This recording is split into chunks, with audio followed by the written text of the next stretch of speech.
Good evening. At this time, I call this High Springs City Commissioner meeting to order, October 13, 2022, at 6:30 p.m. Madam Clerk, roll call. Mayor Williams, Here. Vice Mayor James, Here. Commissioner Ambrose, Here. Commissioner Jones, Here. Commissioner White. Here. All right. Thank you, ma'am. At this time, we'll have the invocation by Mrs. Dowdy.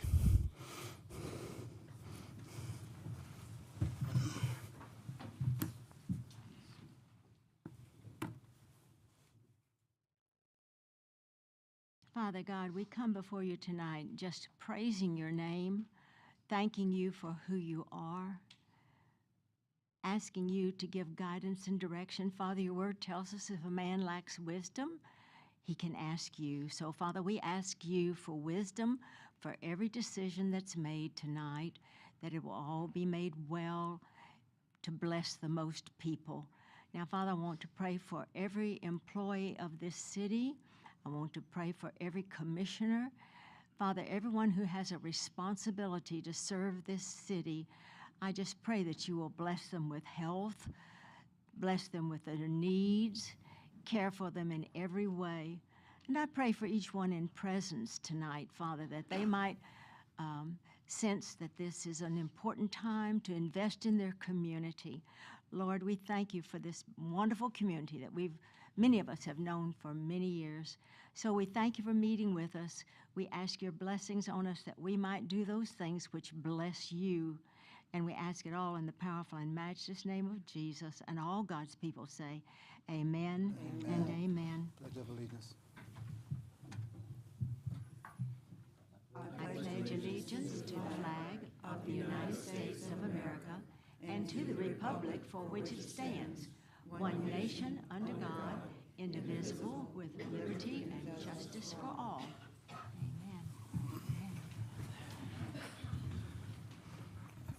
Amen. Thank you, Ms. Dowdy.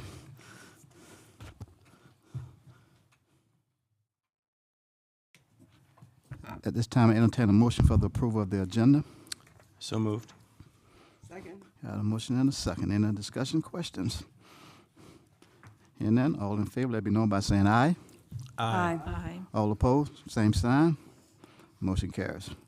At this time, approval of the consent agenda. Motion made. Seconded. Got a motion and a second. Any questions or comments? Hearing none, all in favor, let it be known by saying aye. Aye. All opposed, same sign. Okay. Thank you. Moving on, no special presentations, no unfinished business. At this time, we're at citizen requests and comments for issues not on the agenda. Please state your name for the record and limit your comments to 5 minutes, please.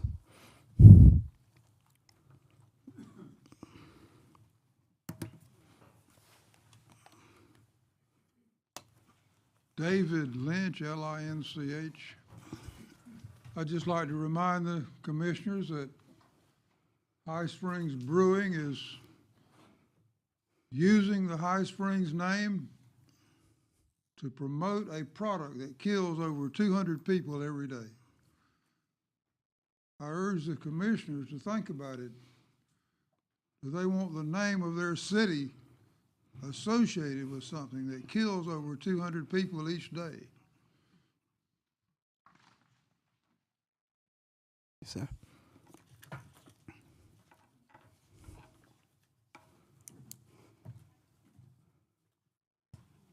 Good evening, Commission.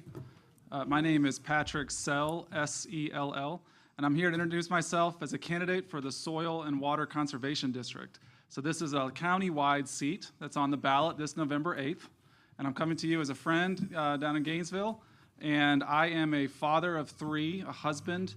I come from a family of tree forest farmers, so I promise just to be a friend of the farmers. I think all of us, I know High Springs has a proud tradition of protecting your springs. You all grew up swimming in them. Your kids swim in them, grandkids, and I want to continue that. I want my kids to be able to swim in them as well. And so I want to just come here, say hello, introduce myself. Again, that's Patrick Sell, S-E-L-L, and I'm a candidate for the Soil and Water Conservation District. Thank you very much.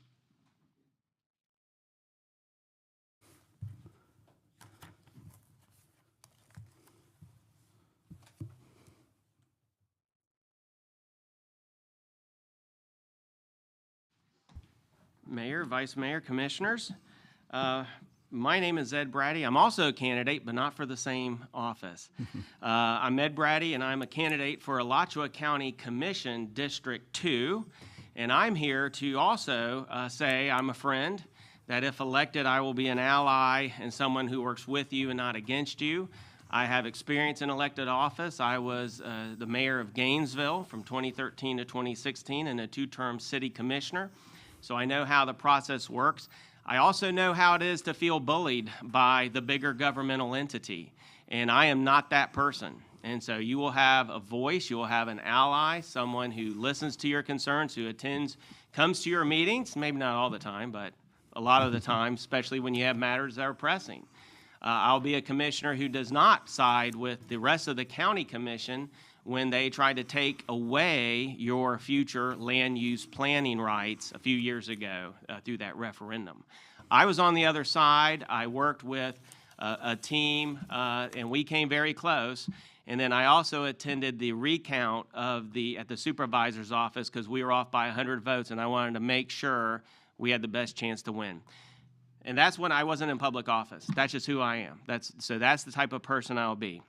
I actually do live in the district. It's kind of a shame you actually have to go there. But my opponent, who is the current chair of the Alachua County Commission, Mary Helen Wheeler, has of course paid more than $12,000 in fines for illegal homestead exemptions because the property that she lives at is in Ken Cornell's District 4, not District 2. And everyone knows it, but no one wants to sort of go there. Media's covered it a few times. I moved into the High Springs area after my term had ended. I've lived here not for super long, but before I decided to run for office. Reason why is simple. I'm an old country boy. I grew up in Dixie County. I moved to Alachua County to go to college, stuck around until I was mayor. Stuck around in town for a while, but my folks, we love the area. I grew up on the Swanee River. I like to pretend I know what I'm doing fishing in the Santa Fe River. My daughter loves to kayak in the Santa Fe. So this is our community. This is who we are. And I just want to say if I'm fortunate enough to be elected, one, you'll have someone who actually has a deed and title inside the district. And secondly, you will have a voice on the Alachua County Commission. Ed Brady, edbrady.com too, very convenient website. Just happens to be my name too. So thank you.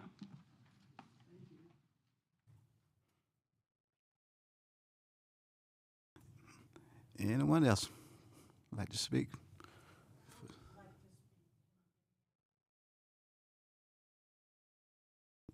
Anyone else? Okay.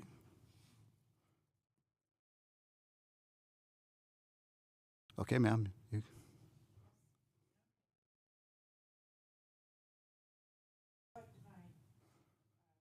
Happened and it was unplugged from the wall.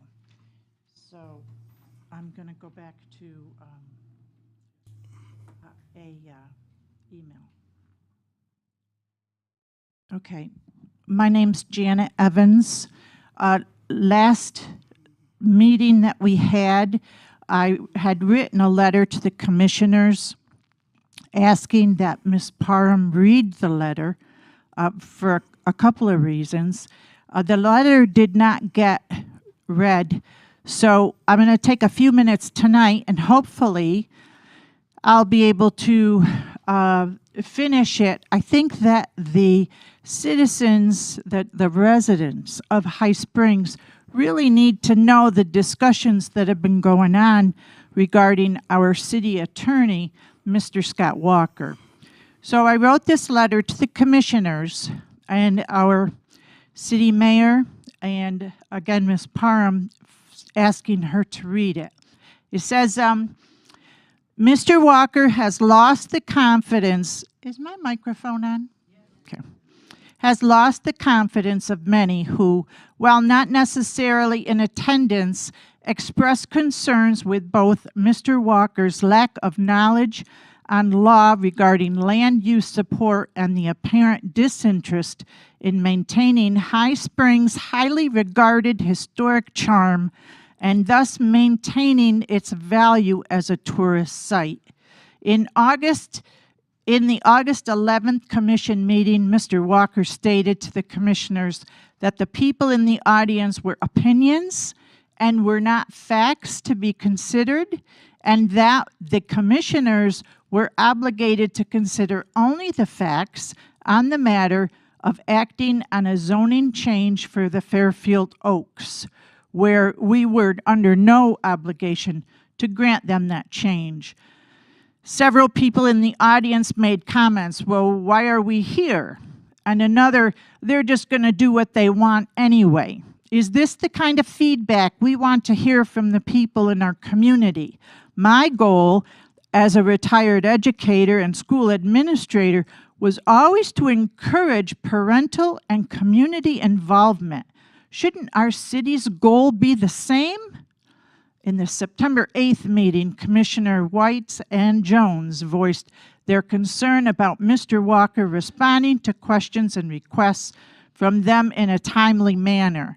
Mr. Walker has also failed to respond to me in a verbal request made at the commission meeting in May, and again in writing a request on June 6th.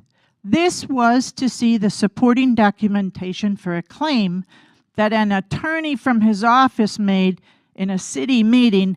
I never heard from Mr. Walker. Does that mean that I have no relevance? In a previous meeting, there was an arduous effort to develop ordinances for creating murals in our historic areas. Historic areas have always been determined by lines drawn on the city map. We listened to Mr. Walker filibuster about the First Amendment, and then he advised the city about making ordinances for murals.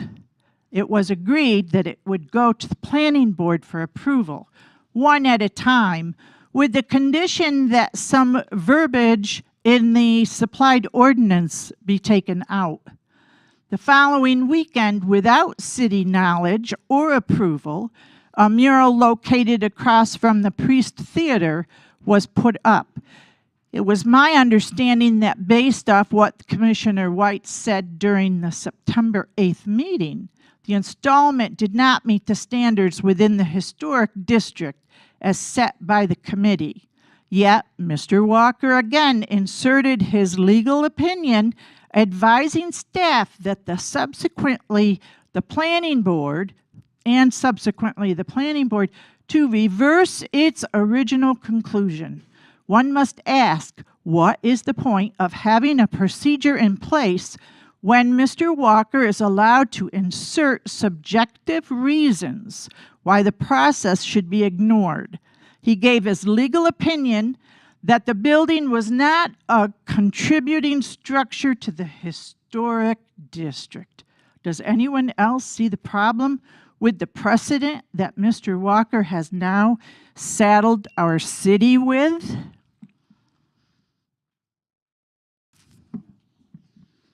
Can I read my last sentence? Okay. Short one. In closing, I would like to ask that the city commissioners file for new representation for our city and subsequently terminate the contract with Mr. Walker and his firm. Thank you. Thank you. Okay, anyone else before we move on to new business? All right, seeing no one rising, we'll move on to new business. To discuss and act on the development agreement with PR Corporate Holding LLC in the city of High Springs. Mayor, I have a short presentation. Yes, ma'am.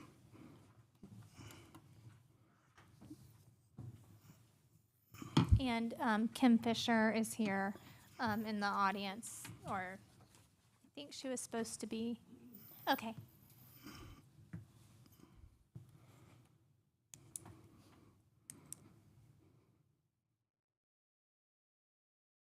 Okay, so this first item is the development.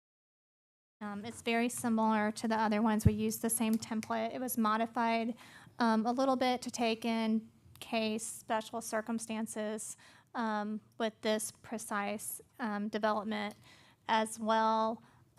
It's a townhome development, not a single-family home development, so there were some changes due to that as well. So I'll just go over what's in there, a little bit about the project and some things that are in the development agreement. It's with PR Corporate Holdings LLC. It's a townhome project on 5.8 acres along Railroad Avenue. There are 44 units in 11 buildings, 2,000 square foot minimum lot size, 12,000 square foot minimum unit size. It's on city water and sewer. There will be streets, curb, and gutter if approved. 5-foot wide sidewalks. The sidewalks run, in front of the buildings, along the right-of-way. They run, to the amenities in the facility, so there's good interconnectivity. There's foundation landscaping, a minimum of 50% of each facade facing a street. 5-foot landscape bedding areas between the building area and parking lots. So instead of a landscape package, there's more creativity since it is more like a commercial development. A landscape strip is required along Railroad Avenue, as in the Fairfield Oaks subdivision. There's a large tree is required every 50 feet in retention detention areas.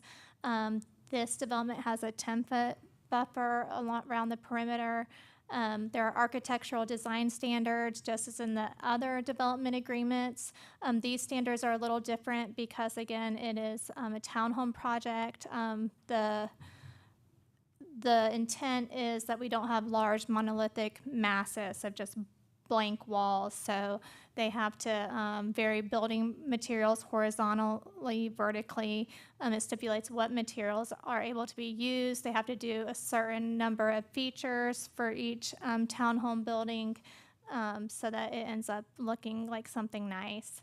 And those regulations also apply to accessory building and uses, such as if there is a community center on site, even if there's a dumpster location, it has to be the same materials, those type of things.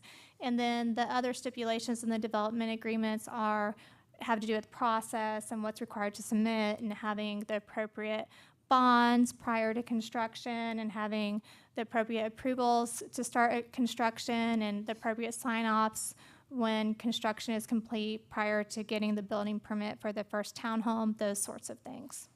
And it is to protect the city should the zoning pass for this development so that it's basically requirements up and above what's in our code. And some of this is duplicated in the PD as well, the same thing, so we're kind of double covered.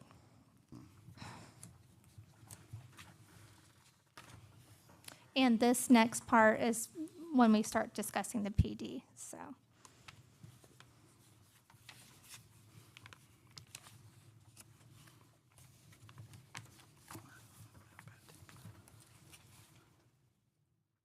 Okay, any questions? Discussion? No questions. I just really appreciate the fact that we've gotten to the point where we are having a developers agreement. In the past, we've had to approve plans for something with no guarantee about what they'd actually do if they move forward. And this really gives us a lot more control on the process as it gets started with a changing of a piece of land. Thank you. Thank you.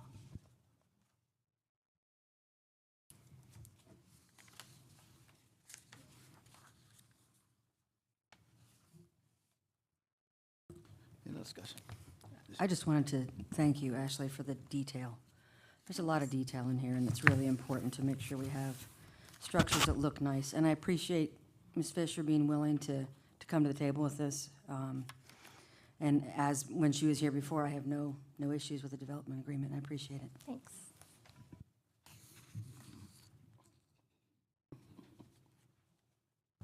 Mr. Mayor, Yes. I concur. I think there's enough material here that I read through and shows us what the developer is responsible for, and it means that the city will not be paying for a lot of what we're going to have to see as far as roadways and that type of thing.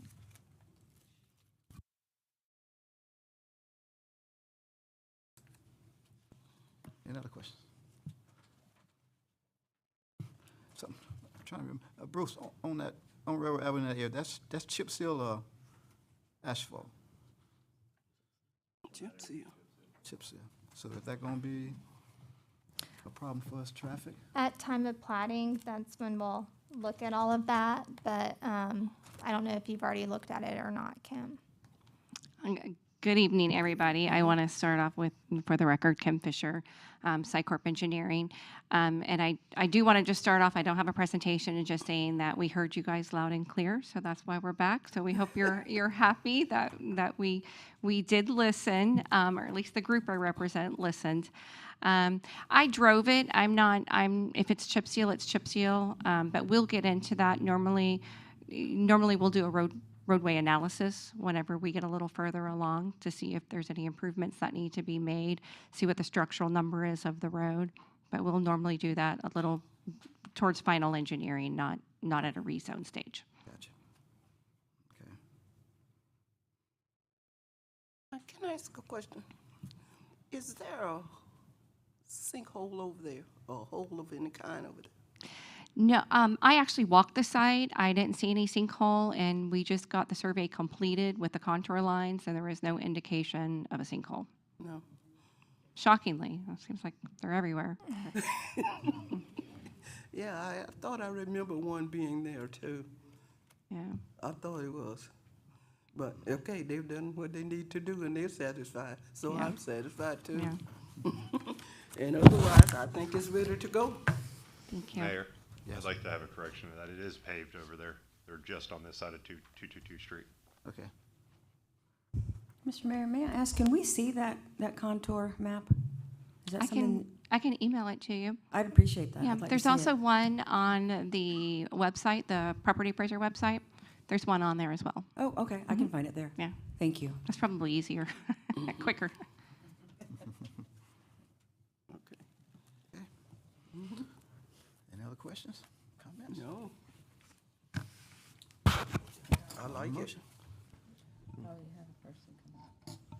Homeowners in the area want to know, do they notify individuals in the homeowners? How far do the homeowners have to live before they are notified when things like this are going to be developed? Do you notify them anymore? Yes. We used to notify individuals when things like this are going to be developed, but I understand that the homeowners in that area say they hadn't been notified. So Christy, we usually send out letters, and we also have advertising in the paper. Christy, do you want to speak to that? Yes, so we send out letters to residents within 300 feet. We do an ad in the paper, and we do a sign on site. Okay. Or they say they hadn't been notified.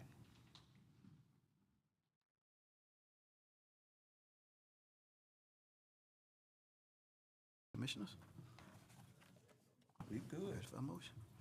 I move we approve the developers agreement for, well, but then we do public. Go and do it. Yeah. Do it. For Hidden Springs Hold on. Villas. Just wait. We got you. We're coming. Okay, I just had a couple of questions about the townhouses, or do you know anything about what price range they're going to be asking for them? Oh, the price range for the townhomes. What? I was asking the developer's representative if Oh. she knows I don't know the price point. You don't have any knowledge of that right now? Kim might, she's behind you, she's the developer's representative. She's behind you. She's coming. She's coming. Okay. She's right behind Come you. on. Right behind you. Telling Kim. Yeah, oh, hi. I've got to speak into the microphone. All right.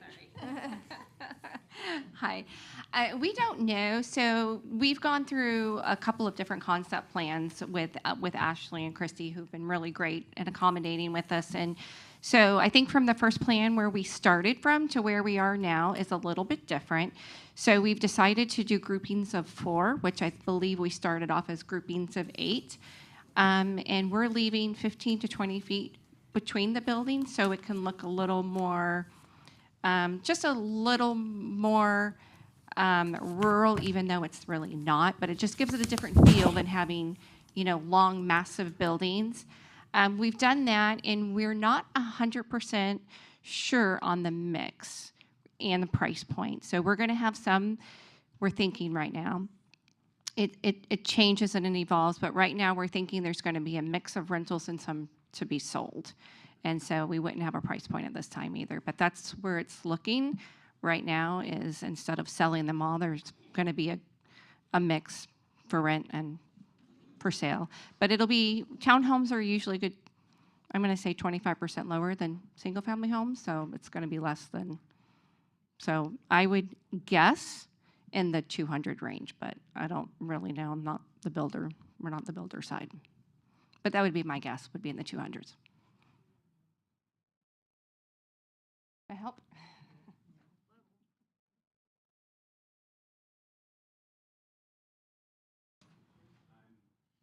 We approve the developer agreement for Hidden Springs Villas. Second. Motion and a second. Any other discussion? Anyone from the audience? Yes. Terry Phelan. So I did notice that it has changed from the last design, I guess you would call it. So that's a good thing. My question is, has there been a tree count? I know it's an incredibly wooded area, and I do know the cities has some sort of policy about keeping as many trees as they can, but yeah, tree count and types of trees and. So at site plan approval, this development will require a site plan approval that goes through Plan Board and City Commission. At that time, they do a tree survey, and that's when they do the tree count and a landscape plan and the final site plan. So that will be coming. So that's the time to really address how many trees can be left and maybe possible changes of the plans at that point, or no?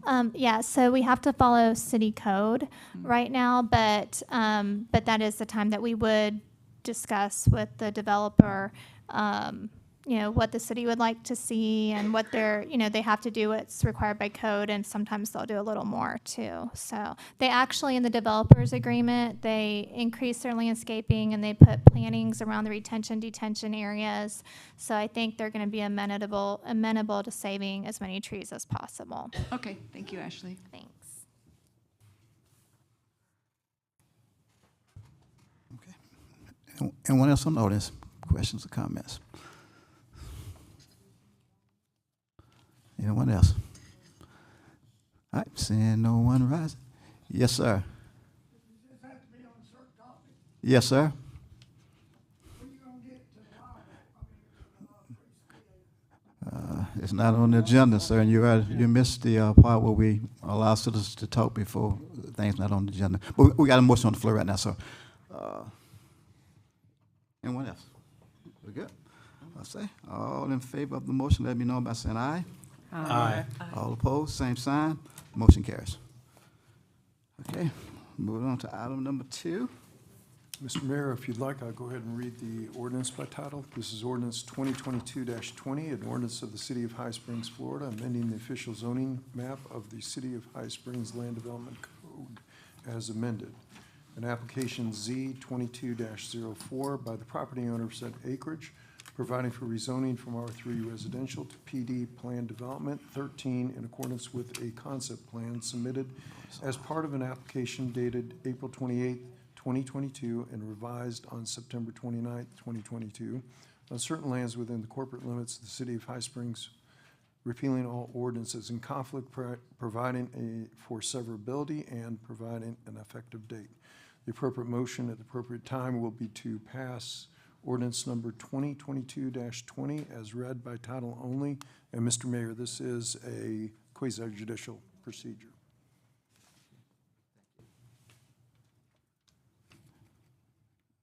Commissioners?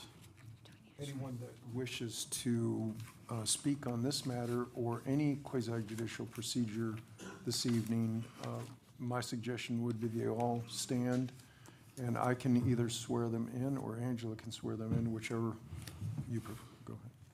So if you intend to speak on this matter tonight, or any quasi-judicial proceeding, if you'll stand up right now and raise your right hand, please. Do you swear or affirm to tell the truth and nothing but the truth? The witnesses have been sworn, Mr. Mayor. All right, thank you, sir. Okay, commissioners? And, I have one question about the townhomes. Will any of them be ADA compliant? Do we know? Would they be accessible for somebody who's disabled? Would any of them be, have something that somebody in a wheelchair could May I? handle? Yes, thank you. The parking lot and the roadway sidewalks are all required to be ADA accessible once you get into individual units. If they're all done fee simple, then you're under one in single-family homes, which are exempt from ADA. If they decide to create what we're going to call apartments, then they would have, help. It's gravity right now. Then any that are apartments, I believe it would be one that would have to, depending on how many, would have to be ADA compliant. One out of the 44? No. one out of There's a each certain unit? there's a certain number, and I don't remember the mix, but like if we had, I don't think we're going to have all of them. I'm pretty confident they're not going to have all of them as apartments.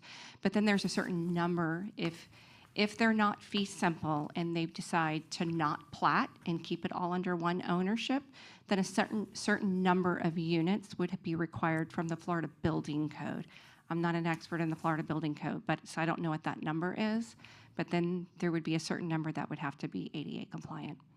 So for those of us that don't understand what you're saying much, Handicap if it was one accessible. owner, essentially, then there would be some requirements, but if they were all individually sold, then that would not be required? That is correct. Okay, thanks. Mr. Mayor, before we go too far, we should check for ex parte communications on this matter. yes. Nope. None of the commissioners. Nope. Thank you. You're welcome. Okay. Yeah.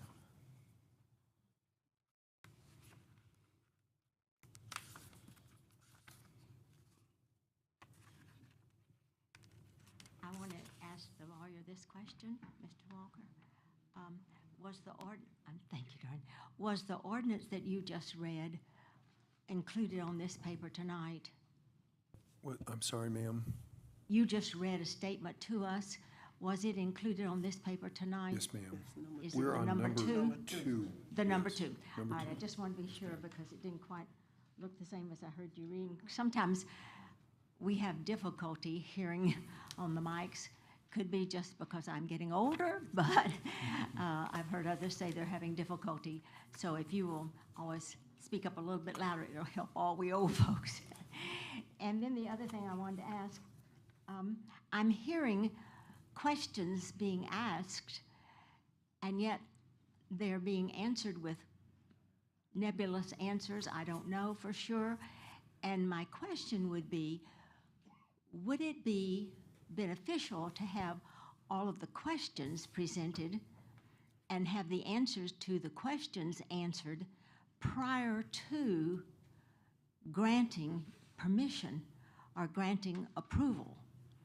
I always feel badly when you're being asked to grant approval for something when you don't really know what you're being asked to grant approval to, because as an example, the questions that were just asked about this housing unit being discussed, there were not a lot of questions asked, but sort of nebulous answers and not really specific. And that was just my question. Would it be helpful to have those questions asked and answered prior to granting approval? That's just a question. I don't know. Our city manager, would that be your question to ask, darling? I think it's hard to anticipate. I mean, I think as many questions as we can get in advance, the better. Sometimes people don't come up with their questions until they're in the meeting, and so we definitely want to give those people the opportunity to still ask their questions. But then if they do not get answers to the questions or sort of iffy answers, Yeah, I understand. I don't think that we can, in a public meeting, due to free speech, tell people they can't ask questions. it's not. I mean, not like tell people that they all have to be in advance. I mean, as many in advance as possible. It's always good you can email us, call us, anything you need to do, and staff will try to answer the questions and let the commission know what they are and provide the answers. But there are going to be times when questions come up in the meetings. Well, it's not so much from the standpoint of asking questions that I'm raising it. It's the standpoint of having answers to those questions, more solid answers. But that's something that you people have to do, and I pray for you to have wisdom to know whether or not to grant permission for things, because our city is so special and you have such a tremendous responsibility. And so I remember to pray for you that you will have wisdom to grant that which is wise and guard that which would be an overextension. Thank you for letting me ask that question.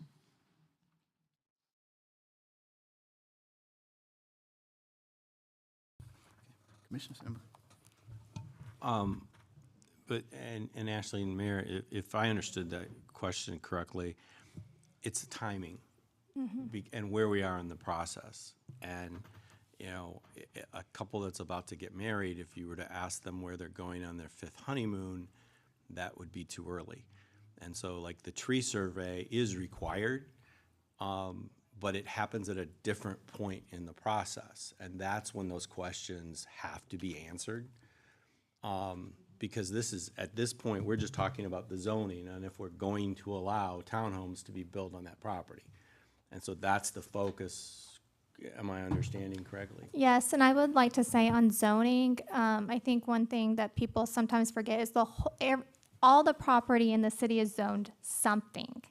So, you know, putting, a new zoning over something, yes, you answer more questions at that stage because the zoning is changing, but there are still basic things that often have to do with the construction of the site, with kind of more in-depth assessments and things, that those come at later stages because, you can't determine when everything is going to be developed, even though it's zoned, and conditions change over time. So something can be approved now, but not develop until 10 years from now. And at that time, there could be more traffic or less traffic, or the developer could decide they want to come back and ask for more or less density. So that's why oftentimes some of these things that I think people want the answers to now, but that's why those come at a later date.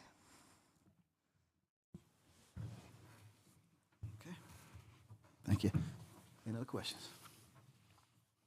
All right, commissioners. What's your pleasure? I move that we approve ordinance number 2022-20 as read. Second. Okay, we have a motion and a second. Any other discussion? Anyone from the audience have any other questions on this matter? All right, hearing none. Madam Clerk? Mayor Williams? Yes. Vice Mayor James? Yes.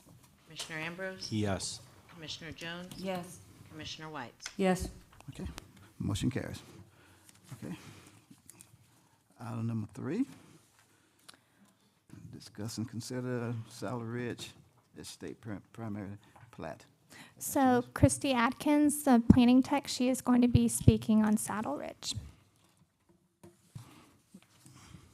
Bear with me just a moment. We're pulling up the presentation. I promise it's quick. So Saddle Ridge Estates, it's located in the southern part of the city off 142nd Avenue. Contains 154 acres roughly, 2 different parcels. The proposed project will be well and septic. Next slide.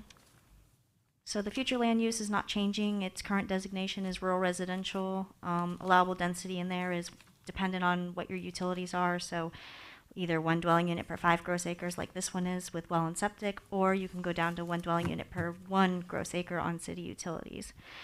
So this project proposes 30 lots on 154 acres, so it is compliant. It is, one dwelling unit per 5 gross acres. Generally what's around it is the same. It's, that rural residential, which is our designation, or it's the county ag, because this project is right on the edge of the city, so you'll see a lot of unincorporated Alachua County out there.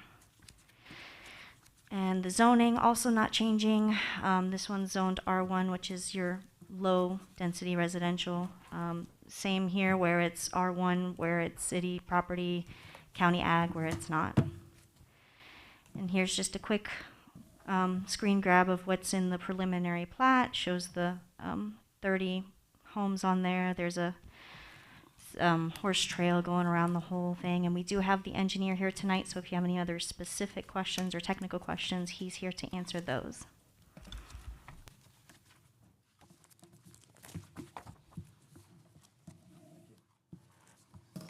Commissioners, questions? Yes, ma'am. We're going to have 30 homes on septic. They're on big lots. I understand that. Was there any consideration for advanced treatment options for those homes instead of traditional septic systems?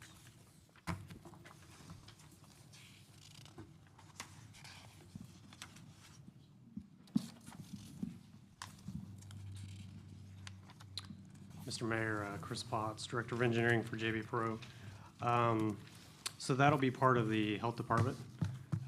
We'll be permitting the septic systems. They're moving away from the traditional systems. So most likely they will be some sort of the higher, more efficiency septic systems to comply with the county health department requirements. Okay, thank you. Yes, ma'am. Mayor, if I could, one of my bigger concerns with this one is the road. We all have road issues in High Springs. It's a small chip and seal road, and I know that we haven't tripped any kind of requirement to do anything from my conversation with Ashley, but if we're gonna have horse trailers out there, there's gonna be a lot of trips that are really unusual carrying a heavy trailer, and there seems to be a very nebulous gray area in terms of who's responsible for that road, because it's a county road. So how do we need Ed Brady here still. How do we get some county love to help us with that road? Because it's going to become very difficult for the people. I realize this is not Mr. Potts' issue because his development wouldn't trip him needing to do any kind of improvements, but what's our plan in terms of supporting the people who live out there? I mean, we've started conversations, and Bruce might want to weigh in on this a little bit. We've started conversations with the state and county on a number of roads. I'm not sure if this one has been discussed yet or not. But we have Thomas here who has been monitoring the roads as well, and he's rated them all, and as you know, picked the ones that need the most work. I think that's something, again, I hate to use this, but at time of plating is, again, when we get into all of that, because that's when, if there's any more assessments to be done, and that's when the conversations will start as they pertain to the impact of this development. Again, we can't require the developer to do anything, as you know. We can start conversations with the county. I'm not sure if it would be high priority for them or not with all the other priorities that they have out there. We can try. Some of these chip sealed roads have an assessment on them that the county charges each individual property. If that is the case on this said area, then the new lots will be assessed that as well, and they will be required to pay into that for the maintenance of the roads. When is that determined? It's determined by the county. It'll be determined at plating. The county will get a notice that the subdivision is going in. We have to notify the developer and things like that, but we haven't got into the road study on that yet. So, but if it's there, then it'll be a requirement. We've had it in some other areas where we put some rural subdivisions in, and it's just a simple letter we send them, and then it's just assessed on their tax bill. I mean, given the likelihood that there's going to be King Ranch trucks pulling big trailers, it's not like we're going to have a bunch of Priuses out there, and it's going to take a beating. Yeah, it's a pretty wide road. Mm-hmm. It's been fairly well maintained. Springstead subdivision's already out there, which is a city subdivision. There's some other lots out there as well. I don't remember, and I have to go back and look. That may have been one of the roads we went in partnership with the county and chip sealed. So we have to do some research on that, but I just kind of wanted to give you a little background. And we will have some of the roadway impact fees. It's only 30 homes, so it's not going to create that much money. But, you know, the roadway impact fees are for offsite improvements for the development that's nearby. So some of that could be used for in the intermediate time if we enter into an agreement with the county so that we can fill some potholes or, you know, do some of those things.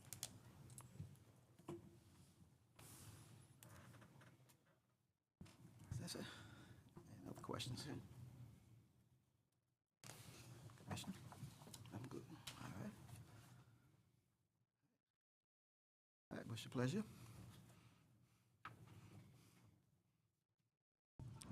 I move we approve the preliminary plat known as Saddle Ridge Estates. I second. Okay, we have a motion and a second. Any other discussion? Anyone from the audience? If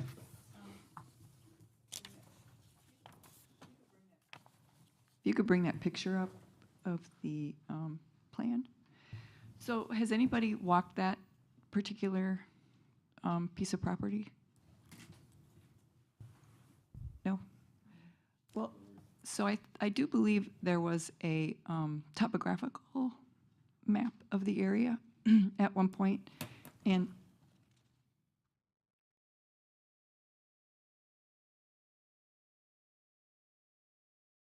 it looked like maybe a cone of depression or possible sinkhole area at that particular location. I was just wondering if homes that are going to be built around that area are going to, or any of the homes, the pressure of the homes are going to possibly cause a sinkhole, or I think Chris answered this at the last meeting. Chris, do you want to speak to that again?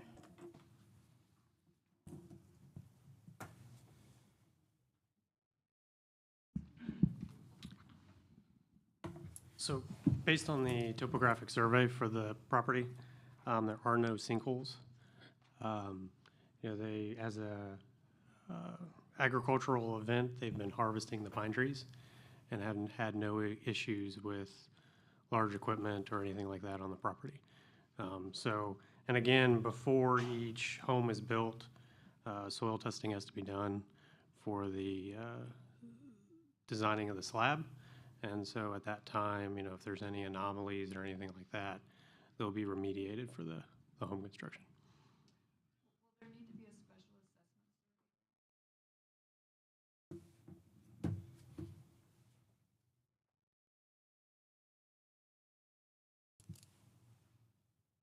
assessment? No, there won't be.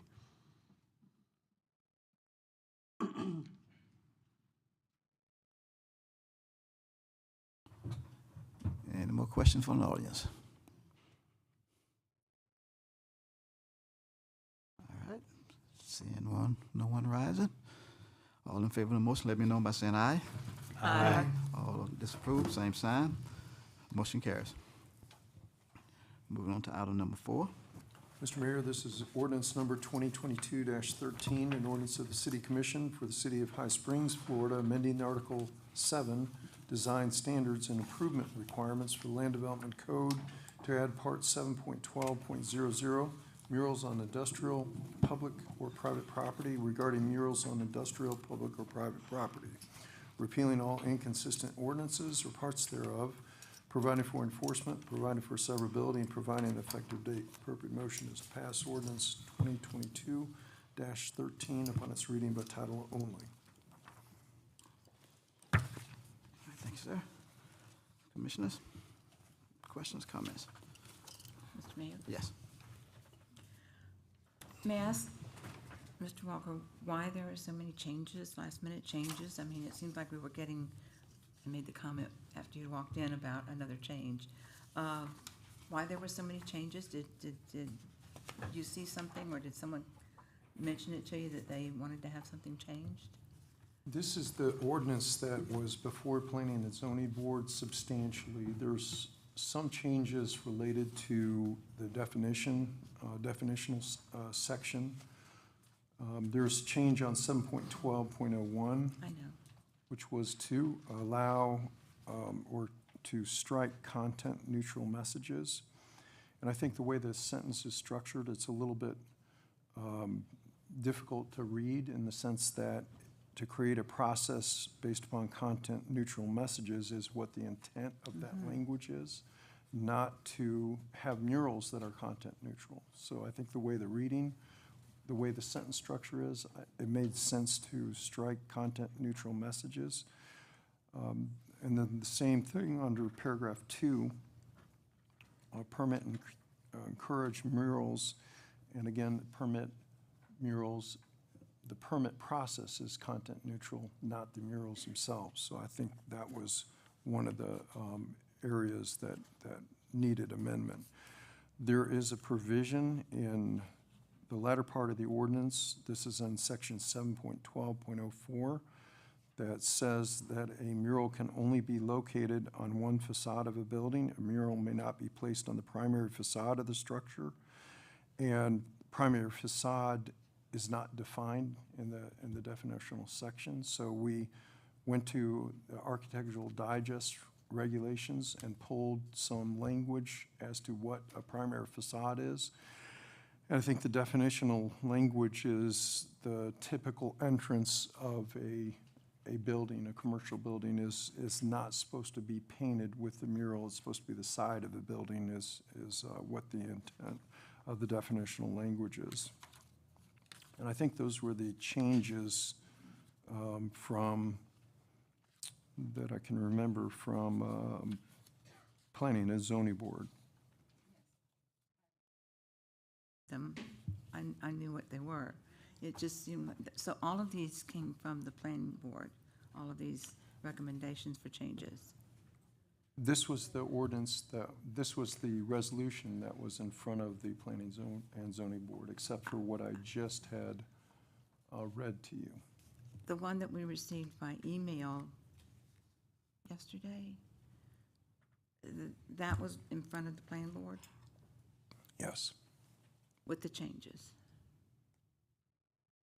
The changes that I just specified with you, Yes. no, those items, the definitional language of primary facade was not before Planning and Zoning Board.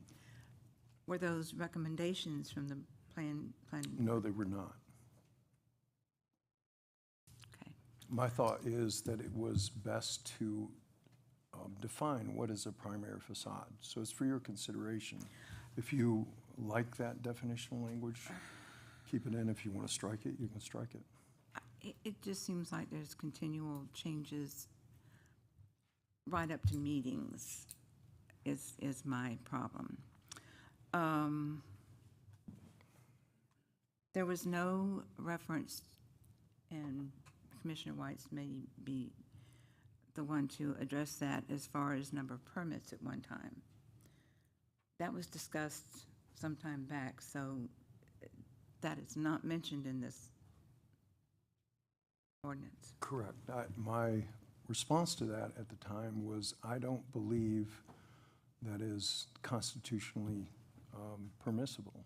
I don't believe that is, I think it would be a prior restraint on the permitting process such that it would be not constitutionally permissible. And the mural size changed? The mural size is one of the areas I think you have governance over. I think that is one of the, perhaps one of the areas that is best before you. And the original ordinance had 30 feet restriction, 30 feet height restriction. And I believe that the motion was to restrict it to 20 feet. So this does have that requirement. There is one correction that I found that you might want to look at.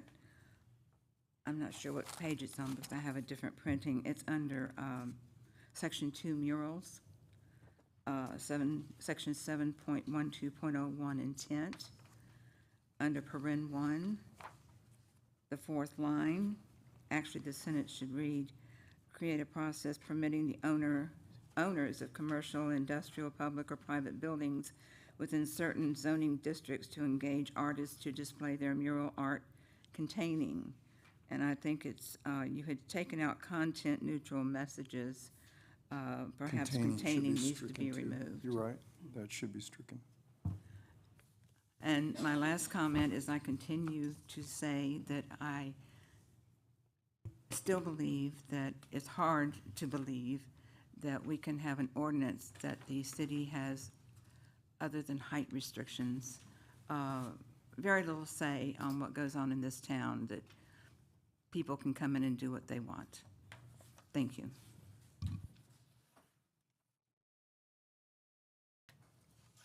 Yes, anyone else?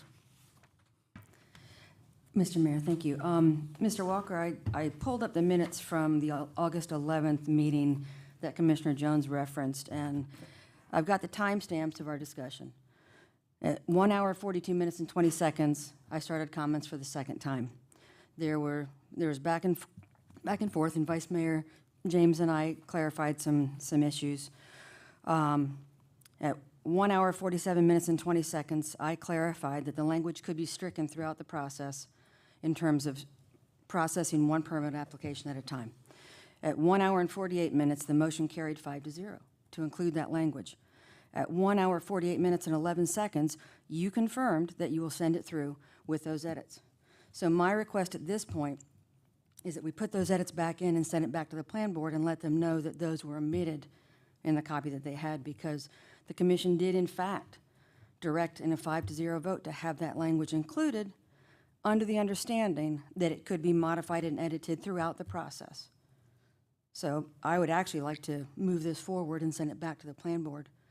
And I have an additional request, if possible at this point. Paragraphs 4 and 6 in the ordinance. Whereas the purpose of this mural program is to create cultural identity, preserve history. This is not a mural program. This is a mural ordinance that we're trying to enact for the city to establish some guidelines. We're not putting this forth as a program, it's an ordinance. And then in paragraph 6 again, it reads as if it's a program that we're trying to promote. The intent that I believe this ordinance was meant to achieve was to give the city some say in terms of what was installed. So I would ask that those two paragraphs be stricken, as I think it's kind of a diversion from the intent. Mr. Mayor, I believe the ordinance that is in front of you is constitutionally defensible. I don't believe the having a permit program that is so difficult to get a permit through that you leave one permit at a time. And I think at the time I used the analogy of a building permit. Florida statutes now requires, if you file a permit for construction of a residential structure, the building department has to grant or deny the permit within a 30-day time frame.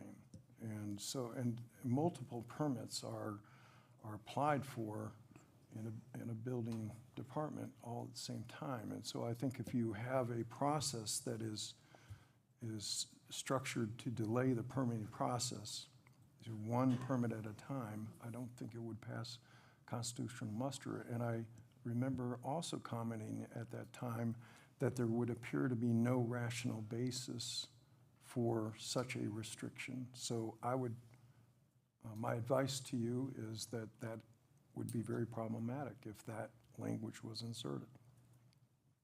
And I believe the ordinance as it's structured right now is defensible, and it's been through Planning and Zoning Board, and it's now before you.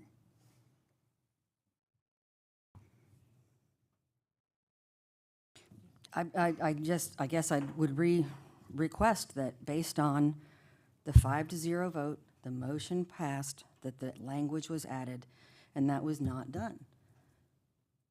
Whether or not it makes it through the entire process is up to discussion, absolutely. But the commission voted 5-0 to have that language added in. I still think that we need to send it back to the plan board with that language added in.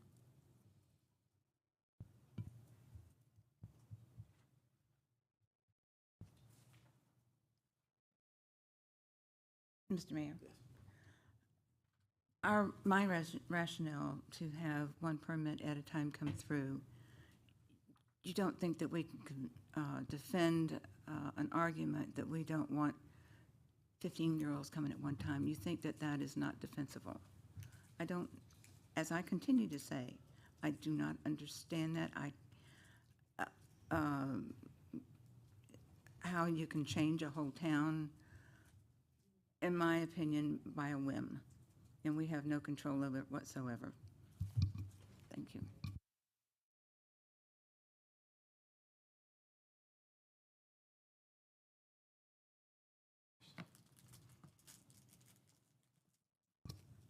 Well, I move that we, as Commissioner White said, put the language back in, send it, because it was approved 5-0, and send it back to the plan board and address this again. Obviously, I'll second that.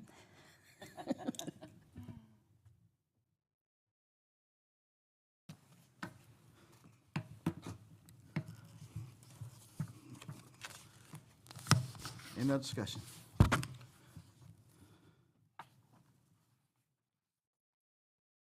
Yeah, I just want to make a comment. I realize we have been through this and we have made certain decisions back at that time. But I'm still not comfortable with doing something if we feel that it's not what we should be doing.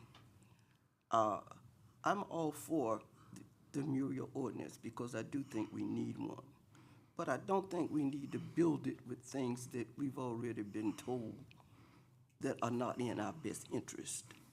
And that's just my way of thinking. I don't want to put the city in a position where it's going to be an issue.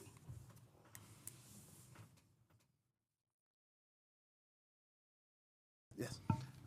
I'm of the same opinion. I mean, I would vote yes on what has made it to us, but if the attorney's telling us those provisions wouldn't pass constitutional muster, then I don't see the point in sending it back. And maybe, I mean, it's just like, I'm not going to vote for, and I don't think we should ask the plan board to be voting on something that the attorney says is not going to pass constitutional muster.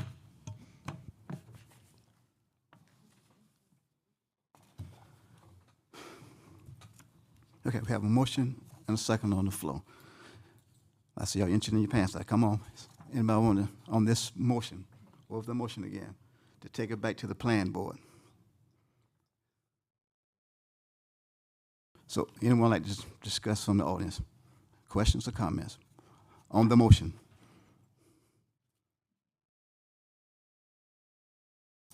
No one? Okay. Yes, sir. Please come to the mic. And you have to be sworn, so just come to the mic and give us your name. This one is legislative, so it doesn't need to be, you don't need to be sworn in. You're good. So as some people in the audience know, and some of you commissioners. Give us your name, please. Oh, I apologize. It's Brad Riddle, R-I-D-D-L-E, resident of High Springs. In regards to this matter, and I hope as a plan board member, it's okay to speak to this. I hear what several of you commissioners are saying.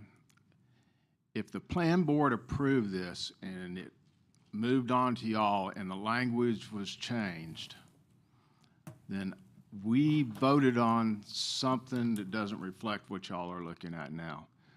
And I think it should go back to the plan board.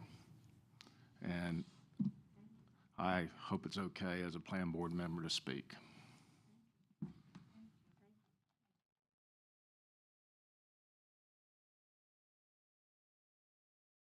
Anyone else?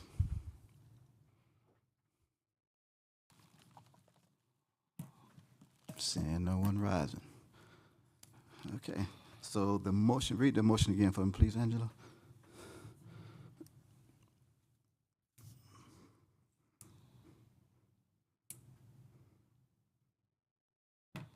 Commissioner Jones made the motion to put the language back in.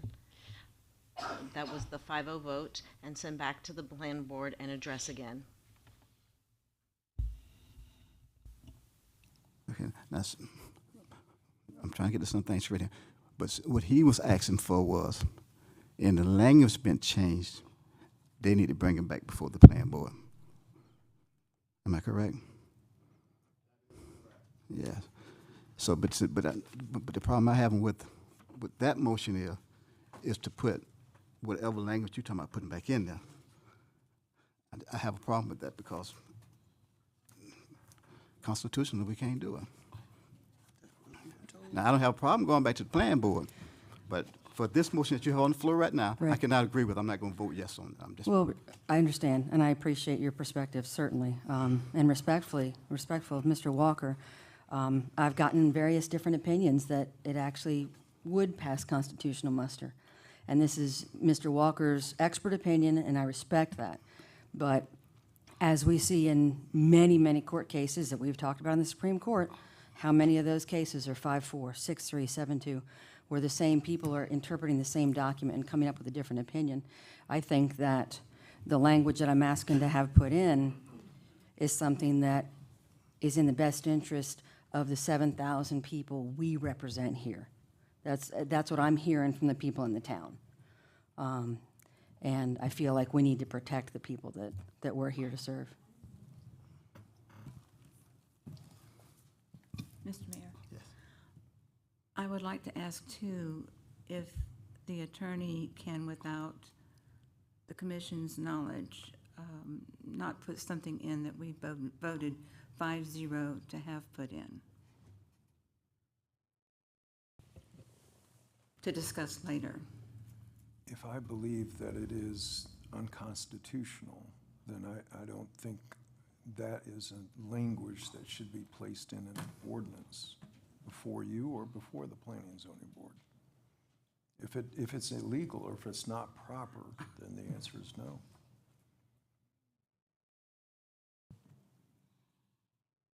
Thank you. And I expressed that opinion previous to that. Yeah, you did. Mr. Mayor, if I may. You did, and I remember you saying that it may not pass constitutional muster. And between the 1 hour and 42-minute mark and the 1 hour and 48-minute mark, we had a lot of back and forth amongst the group here. And the fact remains that in a 5-0 vote, after the vote passed, you confirmed that you would put the language back in. So my contention is here that you're unilaterally not following the process as directed by the commission. If you felt ex post facto that perhaps that you weren't going to put that in, then would it not have been appropriate to email the commission or email Ashley or advise somebody that you had decided that you changed your mind? I understand and appreciate your perspective, that you're trying to protect the city against lawsuit, against anything in terms of litigation, but the commission still directed you as an officer to put that language in. And you confirmed that you would, and you just didn't. So that's my biggest issue.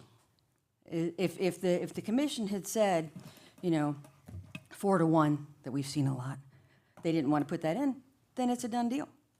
But the commission directed you to put it in, and you confirmed you would. So I feel like we're kind of not doing what we need to be doing. And again, as Vice Mayor James and I communicated at that meeting, if that language was stricken by the plan board before it got here, then so be it. If that language was stricken here at the commission level, so be it. Understood completely. But I think it needs to go through the process as directed.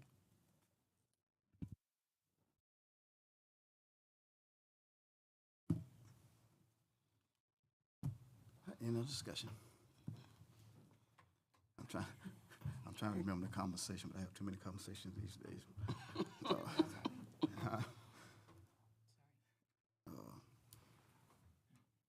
Again, I don't have a problem with some of the language been changed going back through the plan board, but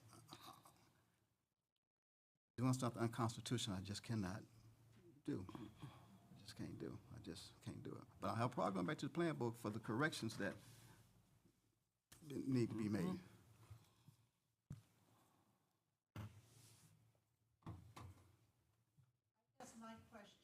Is who's running the show? I don't consider that as a show. I consider that as a meeting, and I'm running this meeting. Thank you, Okay, ma'am. thank you. You're Just welcome. for answering the question. You're welcome.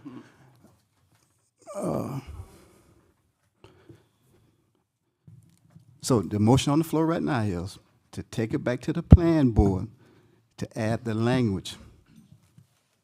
That's the motion right now. And I think, I suppose after Mr. Riddle spoke, also to include all the changes that we've seen that they had not seen in their. But that's not the motion. That's true. That Yes, was sir. part of the Yes, motion. sir. Yep. That would be a separate motion, I would think. So the motion right now on the table is to take it back to the plan board to add the language to it. That's the motion on the floor right now. Yes, sir. All right. So, And Mr. Mayor, my advice would be to not add that language requiring one permit to go through the process at a time, because there's no rational basis to provide for such a requirement, and it would be considered a prior restraint on and an unconstitutional provision if challenged. yes, sir. Okay, so the motion on the floor is to take it back before the plan board with the added language. That's the motion at this time. So all in favor of the motion, let me know by saying aye. Aye. All opposed, same sign. Aye. Aye. Okay, now somebody want to make a motion to take it back before the plan board, let the plan board see the changes that's been made. I'll make a motion to send it back to the plan board so that they can see the changes that were recommended by the city attorney. And if they have changes they'd like to make to the ordinance on another review, they can do that. And I can second that. A motion and a second. Any other discussion on the motion on the floor? Seeing none rising. All in favor, let me know by saying aye. Aye.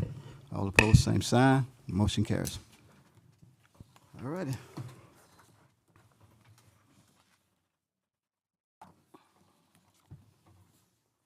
Item number 5. To discuss and consider act development agreement with Bridlewood of High Springs LLC in the city of High Springs.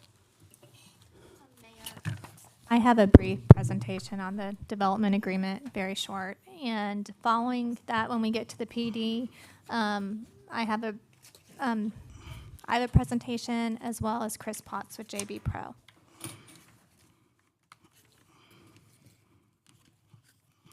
Okay, so this just goes over what's in the development agreement. It's with Bridlewood of High Springs LLC.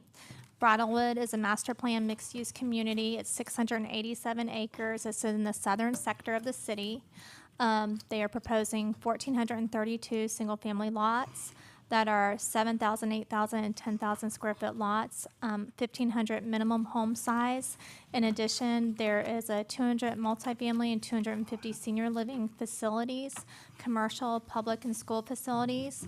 The development would have city water and sewer, roads, curb and gutter, 5-foot wide sidewalk, enhanced subdivision entrances, increased landscaping along collector streets, along retention-detention areas, and along public roadways.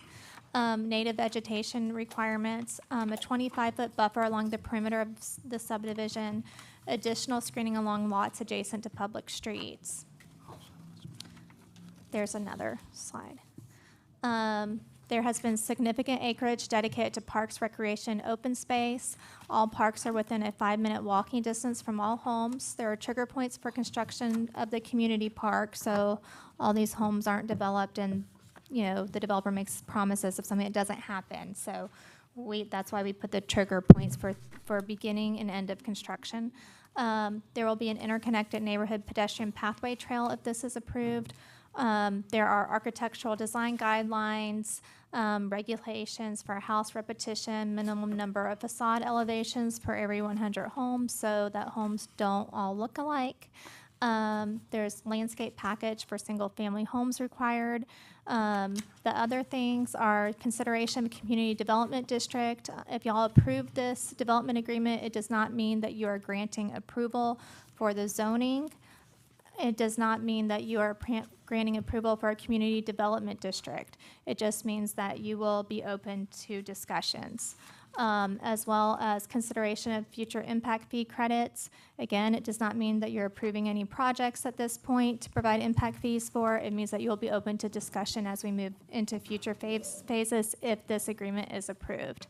There's also reservation of 500 residential units in the new wastewater treatment plant to expire 5 years from the first day of operation. As many of you are aware, there are the Tamiami Gardens plat that is currently on file and on the property that's being considered. There are over 1,400 units and 1,400 lots that already are on the property for future development. Since that has been filed with the county, the city does have to provide capacity for platted lots in the community. So by actually approving this part of the development agreement, it actually takes down the number of lots that we would be required to provide capacity for. In addition, since it expires within 5 years of the first day of operation, based on the timeline for the wastewater treatment plant and the timeline for when this development is likely to get going, it is there will be more than enough capacity for this, as well as if the development agreement stipulates, and this is one of the most important stipulations I think in the agreement, is that the vacation of all existing undeveloped plats on the property. So if the PD is approved, then immediately thereafter, the developer agrees that they will bring the proper documents to the city commission to vacate the Tamiami Garden plats. Thank you, ma'am. Commissioners, any questions or comments? Mayor? Yes. I've talked to some other people about this potential project and, I mean, just casually about this developers agreement, and they're amazed at the number of things that the developer's potentially agreeing to do. And so I'm real impressed with that. One of the questions that I had for the developer is they have included in the packet a picture of 8 sample homes, for instance. And I'm wondering if they would be willing to include even an agreement that going forward for, say, 36 months, any designs be reviewed by a city planner, which we don't even have right now, or the city manager. Is that something you would consider if that was put forth?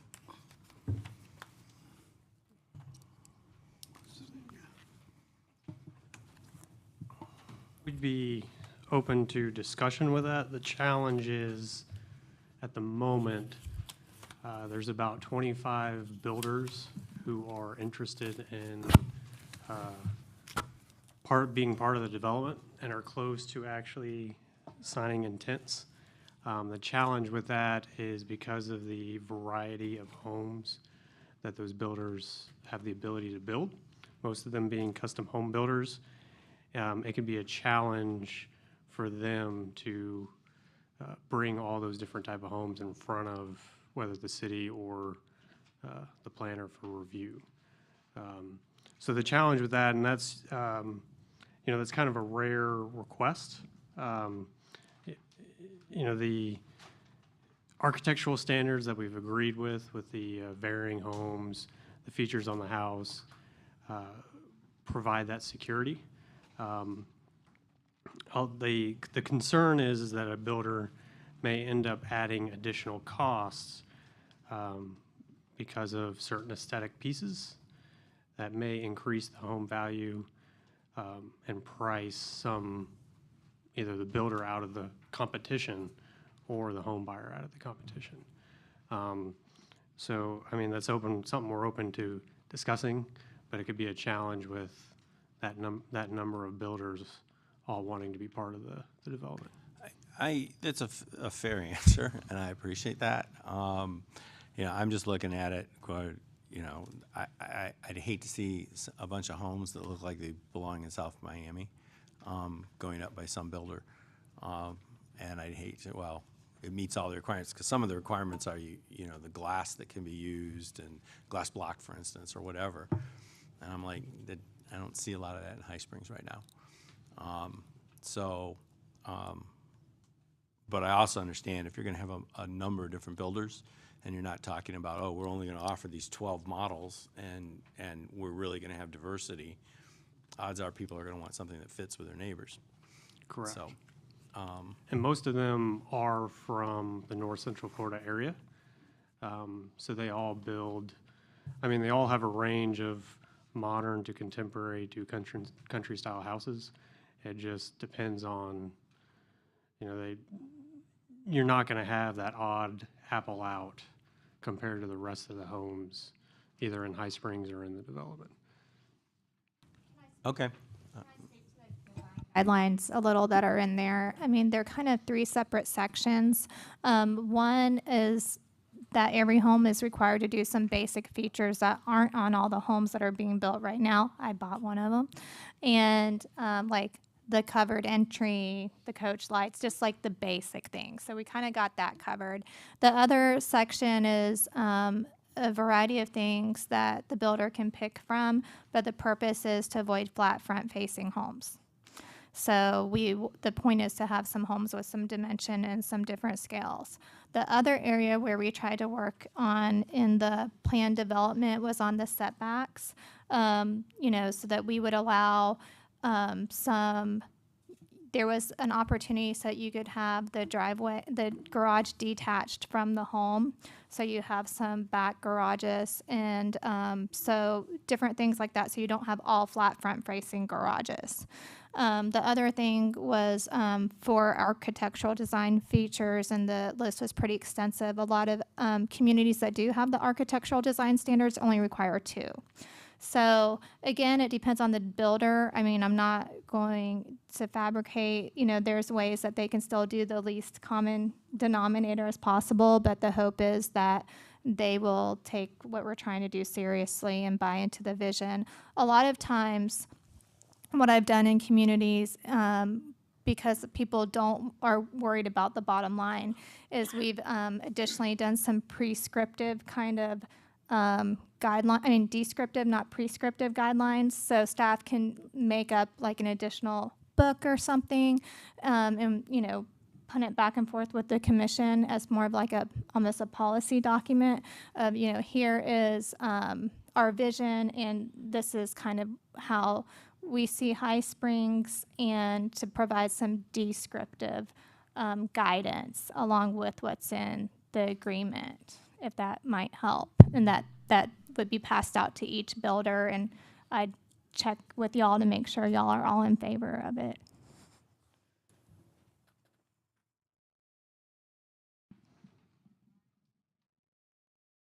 Yes, sir. I have reservation about reserving capacity. You know, if we're moving along as we say we're going to with building a second wastewater treatment plant, or whatever direction we follow, I'm hesitant to give somebody priority over other people that want to come in. You know, can we not build the townhomes because, you know, we don't have capacity? Because the current plant we have right now, I believe we're at 92% capacity. We're pretty close. And setting aside 500 units for one developer, I'm not comfortable with that. I would prefer from the development agreement that specific language be stricken if they're amenable. So the capacity, it's not in the existing. There's no capacity reserved in the existing. It would be only in the new, and you might want to talk about the entitled lots and the capacity. Yeah, so based on state statutes, when a subdivision is platted, you are guaranteed capacity for water and sewer by that municipality. It does not matter when the plat was recorded. At the time of recording, capacity is guaranteed. So if, for example, the townhome project that just came before us, if they were at the stage where they platted the townhomes, and then for some reason, the development stalls for economy or whatever the reason may be, and then they come back 10 years from now and they start building houses, the city cannot give away the capacity for those platted lots. They're legally binded by state statute because of the plat to be able to construct, because the city at that time had confirmed capacity is available based on the plat. So it's a state statute that when something is platted, capacity is available. And so in negotiations, we understand that the existing plat that's on the property is significant. So we negotiated with the city manager and her staff to allow us to reduce the number of lots from the capacity standpoint, instead of requesting all the platted lots on the property. Okay, so if I understand this correctly, we are required to honor capacity for a wastewater treatment plant, effluent, on a 100-year-old plat when there was no wastewater treatment plant. That is correct. Okay, and our current plant does not have capacity. And we are still required by state statute to guarantee that we have capacity, which we do not. This is circular logic for me. Then what that means is it could turn into two options. One, it could turn into a lawsuit, or the city would have to try to remedy that situation and buy back capacity from other developments to provide it for the subdivision that's been platted. Mr. Walker, can you chime in here? Mr. Mayor, the 1925 plat for Tamiami Gardens is, my understanding, has never been vacated. I think there may have been an intent to vacate the plat by virtue of an ordinance that was passed some years ago. Clearly, that ordinance vacated the road right-of-ways. And I wrote a letter to yourself, the commissioners, and to Ashley, and copied the attorney for the developer, and cited a case, Monroe County, where it was determined that an old plat that was recorded 100 years ago doesn't necessarily guarantee development rights to the owner of the property regarding that plat. And so I would disagree with the proposition that you have a Tamiami Trail plat and that entitles you to access our vested rights for access to our sewer system. There was no sewer systems in existence back 100 years ago, number one. Number two, I'd have to look at the other plat that was approved in '05 and determine was there an intent to connect to the sewer system as a part of that plat. And I don't believe there was. I think it was septic tank, and I think phase one is septic and well, I believe. So in my opinion, I would disagree with the proposition that a 1925 plat entitles you to connection to our existing water system or our wastewater system. Mr. Mayor, if I may, I believe the attorney spoke with the attorney that provided that letter, and it was actually her law firm that handled that case that Mr. Walker is referring to. And in that case, it had other circumstances as far as the property had wetlands, it was environmentally sensitive, and so that's why they prevailed in that plat. Mr. Walker discussed that with her, and she informed him of that information, which he left out of his discussion. And so this property itself has no environmental issues. It's been agriculture. It has been developed on.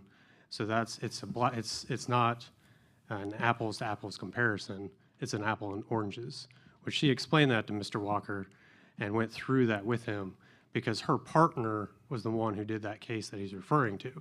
In the letter that you'll see in the package, she cites several other court cases that has precedents that a existing plat grants a landowner entitlements approved by the state statutes. So again, I mean, that's Mr. Walker's opinion, but later on you'll see that there's more argument that the plat is actually still valid, as well as confirmed by the assistant city manager that the purpose of that vacation was so that the city would not be responsible for the roadways. It means those roadways are now private, but what did not vacate the plat, because the property owner is the one who has to vacate that plat, not the city. But again, any existing plat, for example, City of Gainesville has plats that go back to the early 1900s, 1800s, and you can go in, request a parcel number for that plat. The property appraiser will give you that parcel ID for that individual plat, and you can go back and build on that lot. And if it is in the urban service area, GRU is required to hook them up to water and sewer and provide capacity for those plats. So it is a state statute that once something is platted, that's when capacity is reserved. Mayor? Can I address the commission for a second? So just to make you aware, everything with the sewer plant has been fully executed at this point. We're fixing to go out to bid for phase 2. Those are going to be part of my comments tonight. We should be going out to bid in the next week or so. I'm waiting to get all the stuff from Mid-Tower to go out with an anticipated date of receiving the bids by the middle of December, coming back to either commission if there's a meeting after that. If not, we'll bring it up in January with anticipation of starting the construction on that plant February or March of next year, just to make you aware. Item 2, we did speak with Chris and the developer out there in reference to them doing their own package plan on the sewer plant for their own sewer out at that facility. With the due to location, it's best that it be at our facility instead of having 2 nitrate-rich areas. And with the addition of the second plant and the addition of the new impact fees, that we will be able to do a 3rd phase with what's coming in. And we've already started those discussions with our engineer as well. So I just wanted to make you aware that that stuff's going on at this point. That really was my question. We're not talking about capacity at our current plant as it exists. We're talking about a reservation of capacity for 500 homes in the expanded plant, which is fully funded and ready to go out to bid. And I'd like, Yeah. I'd like to add that capacity expires within 5 years. That whole plant is very unlikely to be used within 5 years. How many connections are there, Bruce, for the new plant?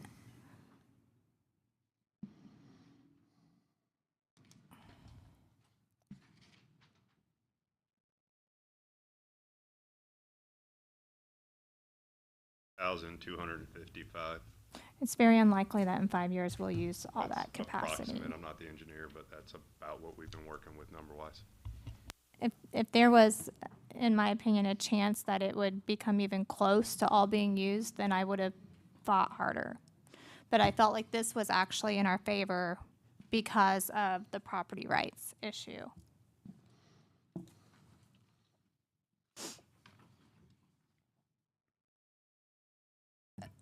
We're just discussing developers agreement right now, so I feel like we're kind of getting into the weeds of other issues.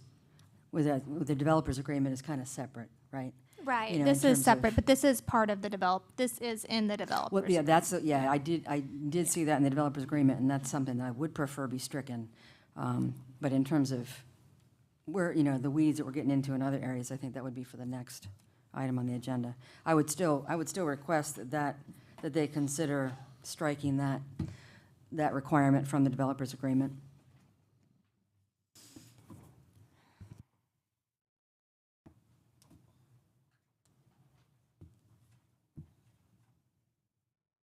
I would note, Mr. Mayor, that the language does state that due to the existing platted lots within the development, capacity is reserved for up to 500 residential units in the new wastewater treatment plant. So it's not the existing plant, it is the new.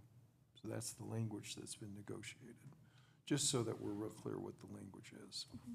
I disagree with the principle that you're entitled automatically based upon an old plat. In the Monroe County case, I know Chris is the attorney that represents the developer. Their law firm was on the behalf of Monroe County. I agree with the concept that there were facts in that case that that county was in an area of critical state concern as far as environmental regulations.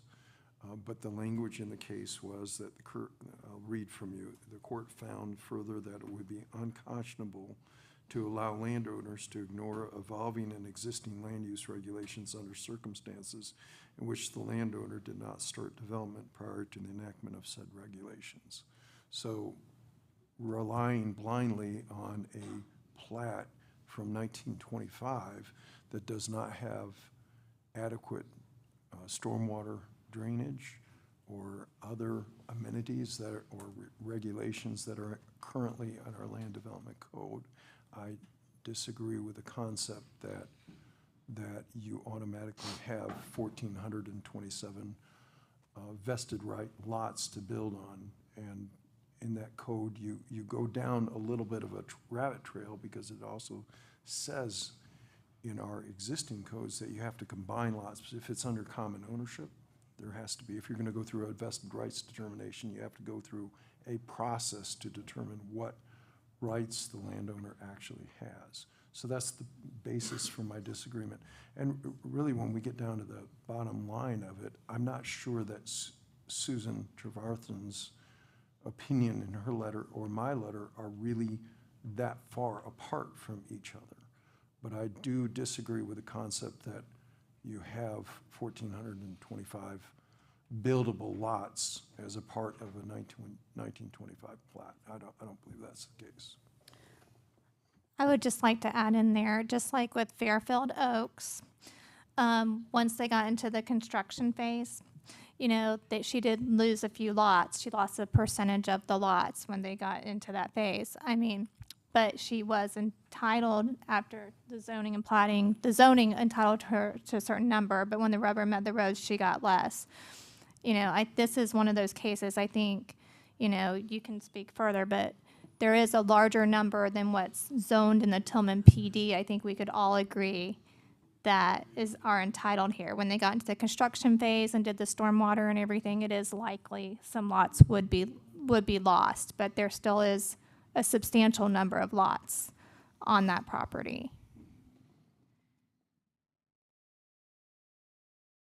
Mr. Mayor, may I ask a question for the attorney? On the ordinance 01-05 that you sent me, it says in this ordinance that was passed in 2001, whereas the applicant has agreed to replat, construct, and dedicate adequate new streets and easements, which will comply with High Springs Comprehensive Plan and Land Development Code, as consideration for the abandonment and closing of the subject avenues, roads, streets, and alleys by the city of High Springs. So in that ordinance, they abandoned the roadway, the right-of-way, and stated the intention of replatting. I understand that they did not officially replat. But then in 2005 or 2004, the PD for phases 2 through 11 was approved by the commission. Is there not reasonable argument to be made that this PD, in conjunction with this ordinance, does in fact vacate that plat? That is an argument, but it would be much clearer, as Ashley Sthathatos is doing in the existing documentation, of there's an actual expressed intent by the landowner to vacate that plat. I think if we reverse the clock and went back to that time frame, I think she would make it very clear that this is what we're doing. It's clear from the ordinance that there is an intent, as you said. It's clear from the ordinance that the streets, the public streets and right-of-ways, were vacated in favor of them becoming presumably private roadways.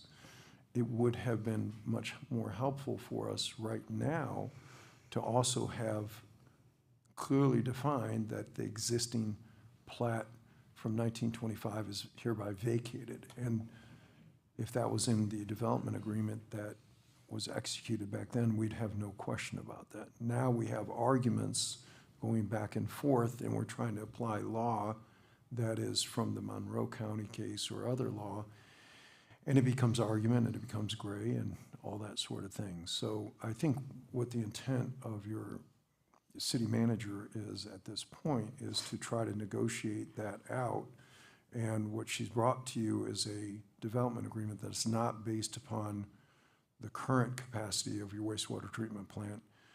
As Bruce has said, we've got this other process underway, and the language in the development agreement is that capacity is as to the new plant. So it's a negotiated item back and forth, and your decision is to thumbs up or thumbs down on this particular development agreement as it exists now.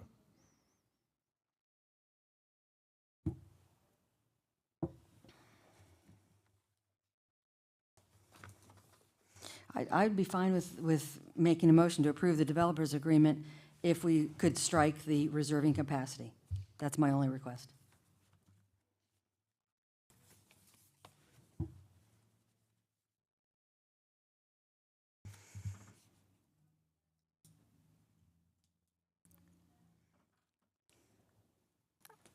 I would just add that since there is the question on the capacity right now, there is the potential that we could be on the line for more capacity should this go further, should anything down the line get us to a point where we're in any legal dealings.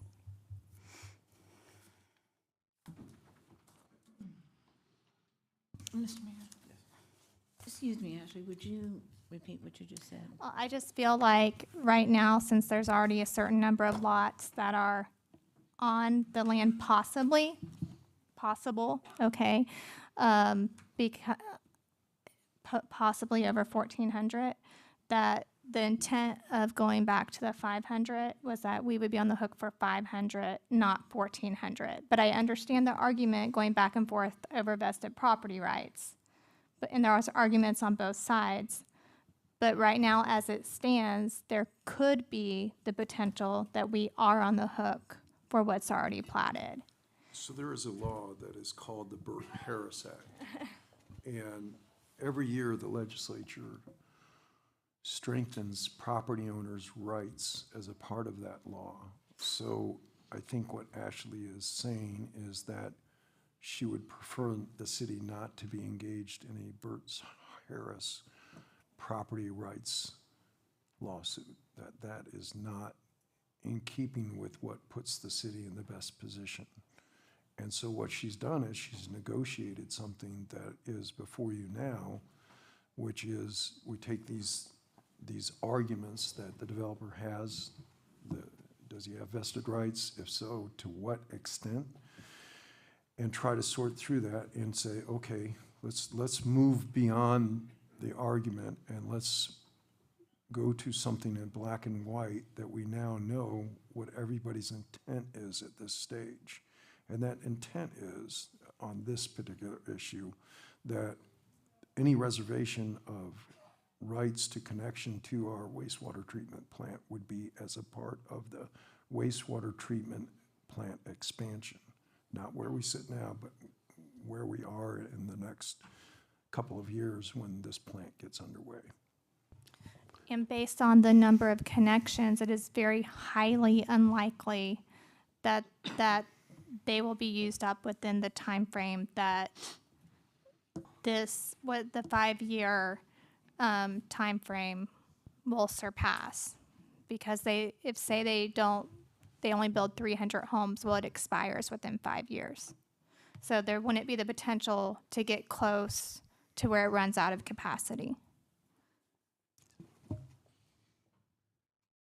Mr. Mayor? So again, I'm sorry. Catherine, what was your concern on that? I'm just not sure how appropriate it is to be, it appears that the city is showing favoritism if we're going to reserve capacity for one builder. I mean, it seems like we're showing preferential treatment. Not that I understand what Ashley's saying, but we don't have that provision in other developers' agreements, do we? We don't, because they don't have lots already on the property.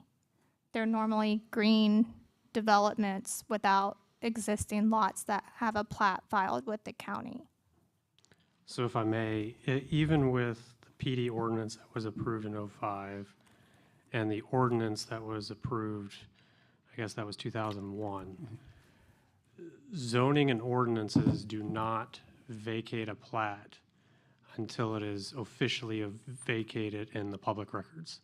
If you go to the property appraiser's website, you will see all those lots, and you can click on them and then pull up the plat that they're related to. That right there is grounds that the plat was never vacated. So again, zoning has nothing to do with the plat. And a zoning document cannot vacate a plat. It gives you, the zoning document gives you information on sizes of lots, setbacks, gives you the guideline of how to develop a project, but it cannot physically vacate a plat. There's a process that you have to go through to vacate a plat, which was never done. So even if the property changed zoning, a dozen times, that plat is still there, and they would physically have to vacate the plat. So in the agreement that we have with the city is we're going to go through that process to vacate the plat, to officially have it eliminated. So there's no gray area. And the city attorney is right. The city does have requirements in the LDRs for non-conforming lots. So with that process, would we be able to get that number of lots? Maybe, maybe not. However, with stormwater, because there's the existing plat is surrounded by a lot of vacant land, that vacant land could hold the stormwater. So there's a significant chance that with ingenuity, all those plats or all those lots could be preserved and use the surrounding property to make up the items that are missing. So again, zoning and platting are two different items, and one doesn't supersede the plat. And I'd like to express again that there's no property that comes into the city that's not zoned. Like, all property is zoned. But that doesn't mean that there's not something completely different that ends up at platting. You cannot rezone, but plat something that looks different within the guidelines that you think would be there. And the city attorney also is right that there's typically standard language that's very clear, and that's not in that ordinance. So. Would you entertain a motion? I make a motion, we approve the developer agreement as negotiated by city staff.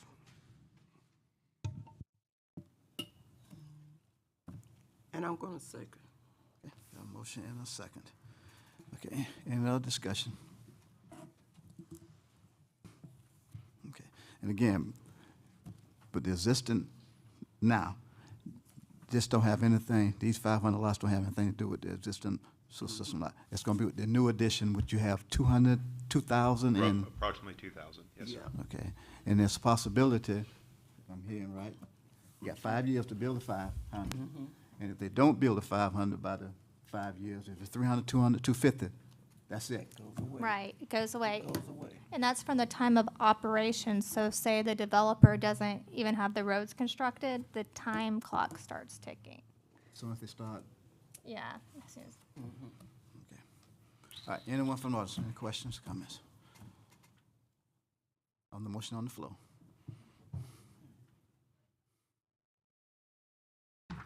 So what are you actually voting on? Are you voting on the zone change? No, we're just voting on the developer agreement, which includes the process that we adhere to, the bond requirements, the insurance requirements, but there's also stipulations in it that are up and above our code. So that's in there. There is caveats for 500 in the new wastewater treatment plant, 500 connections for any homes that are built. But it's likely that the wastewater treatment plant is supposed to last over 5 years anyway. So it doesn't really change a lot.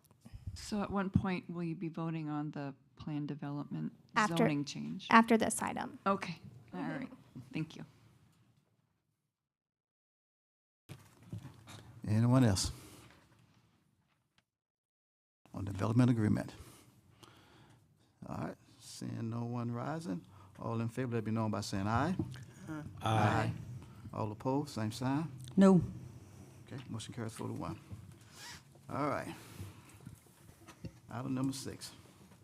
Mr. Mayor, this is ordinance 2022-18, an ordinance of the City of High Springs, Florida, amending the official zoning map of the City of High Springs Land Development Code as amended, relating to the rezoning of more than 10 contiguous acres of land pursuant to an application Z-2203 by the property owner of said lands, providing for rezoning from PD-1 Plan Development and R1 Residential to PD-12 Plan Development in accordance with the concept plan attached to this ordinance of certain lands within the corporate limits of the City of High Springs, Florida, repealing all ordinances in conflict, providing for severability, providing for an effective date.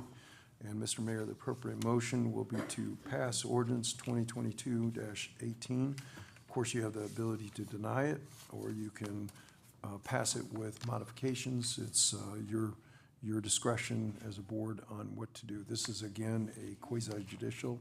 We should again ask, is there any ex parte communications that the board members have had that would need to be disclosed, number one, and then number two, would that information that you received in any way bias your opinion this evening, or are you taking the all of the information in and then rendering your decision?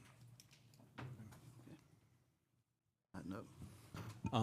I'm going to disclose that I've had a conversation with a developer, and he's emailed me directly. None of it's been specific about this, and I have not attended or watched any of the plan board meetings or heard the community comments on this other than what's been public on Facebook. So I'm going to disclose that, but in no way is it going to interfere with my ability to make a judgment on the information presented tonight. Mr. Mayor? Yes. I have had conversation with a developer, and that's all. We spoke on the telephone, and it will not in any way affect my vote in this position, in this resolution or ordinance. And I'm going to say the same. We have talked via phone, but we said nothing that would have any bearing whatsoever on a decision being made here on this issue one way or the other. So I'm good. And Mr. Mayor, I have not spoken to the developer. There's two of us. But I have been contacted by a number of residents with some concerns, and I also have attended both plan board meetings where it was discussed. I was here, and I did hear all of the conversation that was held at both of those meetings. I am taking in data and facts, and that's where I draw the line. But I absolutely have had conversations with residents from surrounding areas that have reached out to me. Mr. Mayor, all of the commissioners have disclosed their ex parte communications, and we have passed a resolution back in 2018, which is pursuant to Florida statute. It's expected in these type of proceedings that the commissioners will talk with the residents, so they'll talk with the developer. It's perfectly understandable under Florida case law and the Florida statute that sort of thing does happen. So we passed the resolution back in 2018 to allow for the fact that will happen, and that does not prejudice the commissioners or create a bias. So that is the procedure that we have. Okay, thank you. Mr. Mayor, I too attended both plan board meetings, but for information. Okay, thank you. Did we read all this? I'm sorry, Mr. Mayor. Did you read it already? I did. I Okay. read the title, and at the appropriate time, you can make a motion to pass, deny, or modify the terms of the ordinance at this time, unless the city anticipates a presentation. Mr. Potts is available to make a presentation, I believe, on behalf of the developer. Okay. All right, sir. Anything else? So I think next Chris is going to make a presentation, and then I'll follow it with staff recommendation. Thank you, Mr. Mayor, Board. So, apologize, I'm going to go through some items that I know is informational only, from some items that, some discussion items that came up during the plan board. So I apologize if the five of you already know in depth about this information, but I think it's very important that not only for the residents, but for everybody to have a clear understanding of definitions and what future land use and zoning truly mean. So I'm going to go through that a little bit in the beginning, and then dive into the actual request that we have in front of you. So this is a item for a PD amendment, not a rezoning. The property already has a PD zoning designation. So the application we're going for is a PD amendment, which is part of a rezoning application. So we're not actually going to change the zoning of the property that's already there. So I'm just going to go over the background, the existing zoning, as I mentioned, the master plan, and then as well, we'll leave it for discussion. So I'll be brief on the background. The property is the old Tillman Acres property. It's a little shy of 688 acres. And again, there's an existing PD on it, and of course, we discussed it just previously about the existing plat. So I want to go through future land use, because I know at the plan board, there was a couple of questions about what could be legally built, how many lots, what is the definition of, future land use, and what is a landowner's rights, as well as the neighbors and the surrounding community. So future land use is an item that indicates the intended use and development density within a city. It follows the city's comprehensive plan. So the city goes through a process to determine what they want within the city and where they want those uses. It's, describes the types of development that can be built on the property. So whether it's residential, mixed use, commercial, institutional, ag, those sorts of things. So on the screen is the city's current future land use map. And so just in general, again, your land use identifies the location of what items can be built. And then it identifies density components. So the existing Tillman Acres has two future land use designations on it. One is low density residential and the other is medium density. So based on the comprehensive plan, low density allows 1 unit to 4 units an acre. So you take that number, multiply it by the acreage of the property, and that's the unit range based off the comprehensive plan. So the acreage there, which is a little short of 129 acres, is the light tan area to the west, and then the light tan area to the south and southeast. So that's low density residential. The area in the bright yellow is medium density, which again, there's a range of density units per acre, which is 1 to 6. That acreage is roughly 259 acres. And then, so again, that is the range. So what that theoretically means is just based on the land use alone, the property has the rights of that range of units, just based on the future land use. And so that is provided in the comprehensive plan for the city. So the only way to change that is to go through a comprehensive plan amendment with the city, and change the actual comprehensive plan of the city. So by right, the density is already identified in the city's comprehensive plan, which are those two numbers. The reason for the range is it allows for unseen issues as well as roadways, stormwater basins. So that's why there's a range on it. So that again is just density and then what can be built. So since these land uses are residential components, You know, you can't have commercial, you can't have mixed use.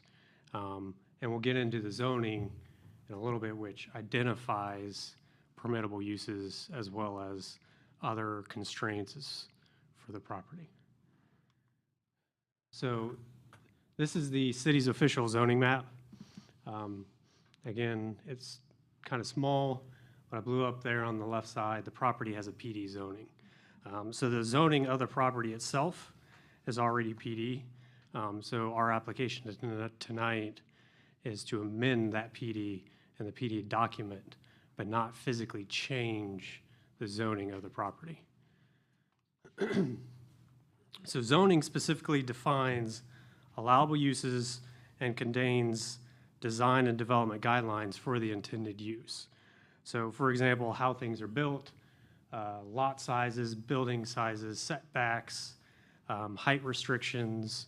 That's what the definition of zoning does. So if this was not a PD and it was just straight zoning, R1A is compatible with low-density residential, which has the minimum, based on the city's land development code, has a minimum lot area of 15,000 square feet with a minimum lot width of 75 feet. Now the R3, which is a zoning compatible with medium density, which was the bright yellow area, roughly 259 acres, the minimum lot size is 4,500 square feet, and the minimum lot size is 40. But that's just kind of going through land use and zoning and compatibility. So for example, if this property was zoned ag, it would actually be, it would have a non-compliant zoning compared to the city's land use or comprehensive plan. So the future land use and the zoning have to be compatible and line up. So again, the property has an existing PD that was approved back in 2005. The reason for a planned development, instead of straight zoning, it allows the city and the developer to negotiate items. So for example, you saw in the medium density, the minimum lot size is 4,500 square feet and 40 foot wide. So in the planned development, we negotiated with the city. That was one item that we agreed to eliminate. And again, the property is located with the urban service area. So the urban service area is where municipal utilities are provided, which promotes higher density developments. And so as we go through, this is the current master plan of the existing PD, which has 800 entitled units, excluding the phase 1 of Tillman Acres, and it has no defined recreational or amenities within it. It also has no minimum lot size. Has a 25-foot buffer around the perimeter, which are the development agreement that you guys just approved have that as well. And then it also had no setback requirements. The table to the right is a cutout from the approved ordinance, which runs through the acreage as well as the number of units for it. And then again, the residential units that are allowed in the existing PD are semi-detached, detached, as well as patio homes. Patio homes are designated as lots that are 40 foot wide or smaller. And those are typically 1,000, I would say 800 to 1,200 square feet homes. So we discussed the Tammy Acres or Gardens plat. The original plat had 1,440 existing lots. Within Bridlewood, part of the existing plat was within the first phase, but the surrounding plats that are still within the Bridlewood or the Tillman Acres property is 1,200 lots. Those are 25 by 100, and again, the plat was recorded in 1925. So we went through this. I won't harp on it again. too much, but again, that ordinance only refers to the roadways being vacated.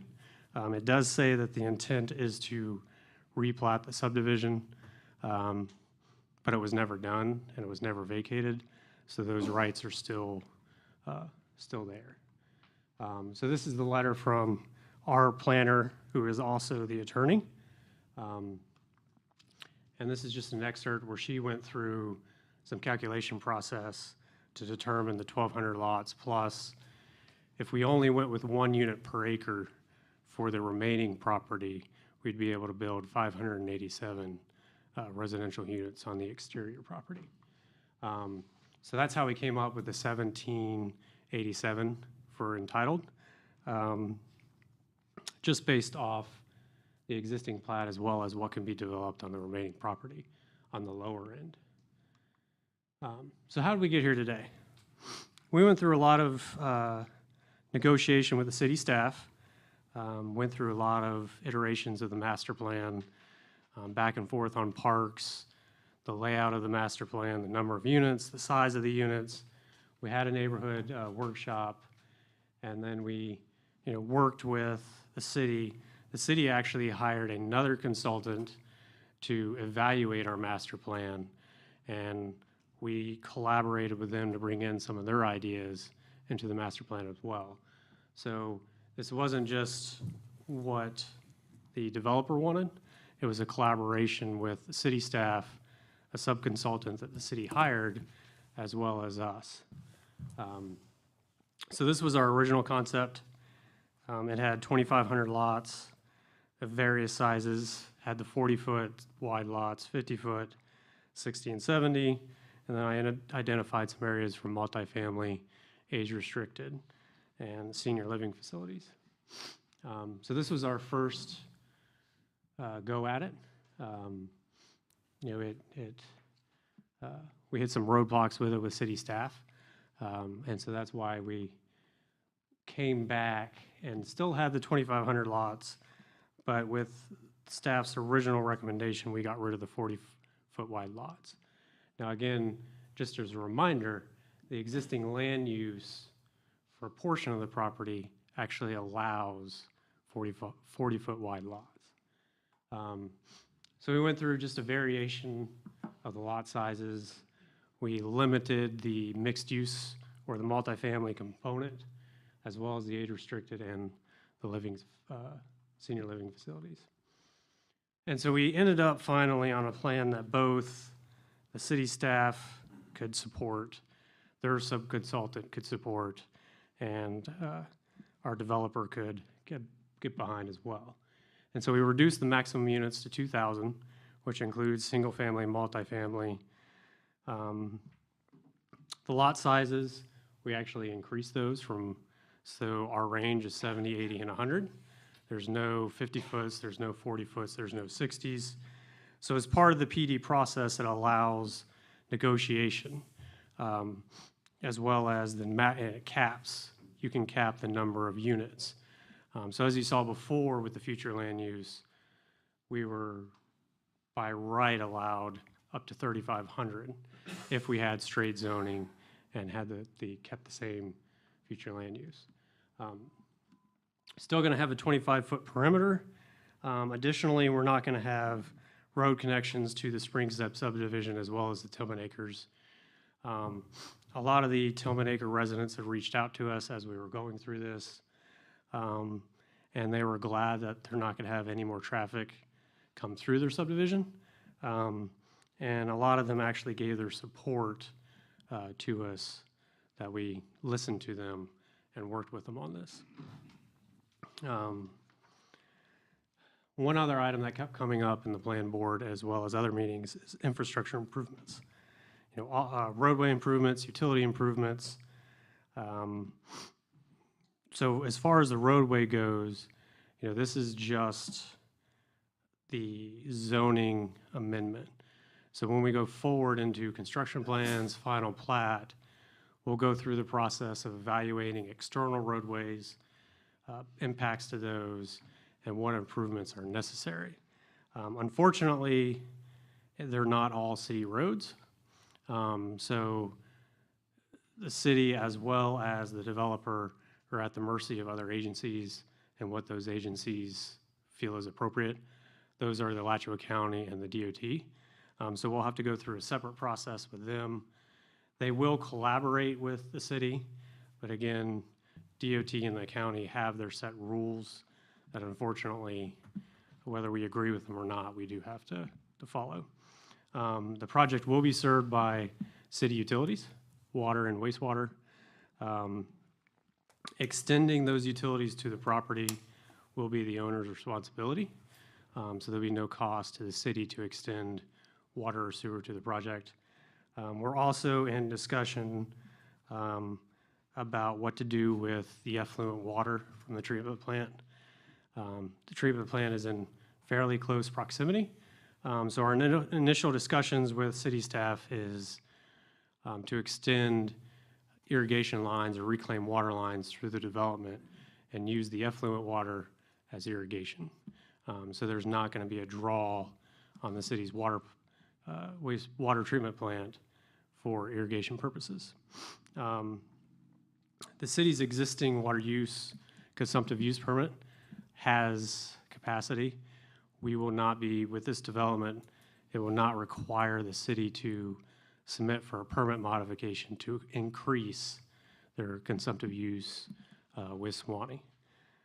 And again, there'll be no wells or septics on the property. So the other item that came up several times, and I know will be an item of discussion for tonight, is roadways and roadway connections. So this is the city's corridor planning map. So this map identifies future roadways that they would like to see for interconnectivity, whether it's in this development or other areas of the city. So this is on the left is a zoomed in map, a zoomed in of the Bridlewood property from the city's map. And then on the right is our concept plan. So again, the city's roadways are where they would just like to have connections. Those connections can move. Same with our plan. The plan's conceptual in nature.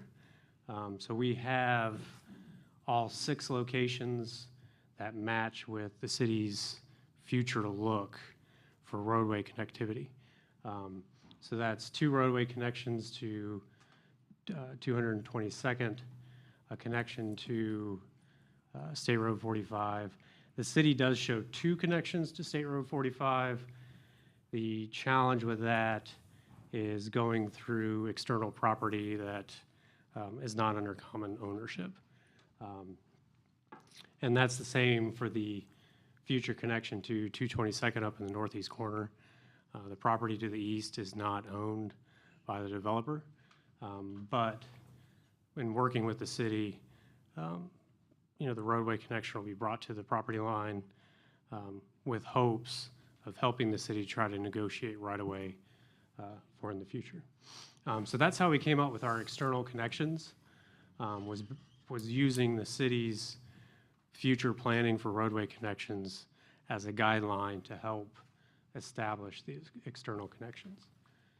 Now, this is one topic that will probably be a little bit sensitive, but we spoke with the Florida Division of Historical Resources, DHR. They monitor any archaeological sites that have been recorded, whether that's old Native American burial grounds, it could be other artifacts. It's not necessarily confined to one item. So in speaking with them, the green dots, as you can see, are items that are registered as an archaeological feature. Currently, there are no registered features within the property. However, as part of the permitting process that we'll go through with Swanee, is we will have to do an archaeological study to verify there's nothing on site and coordinate with DHR on that information.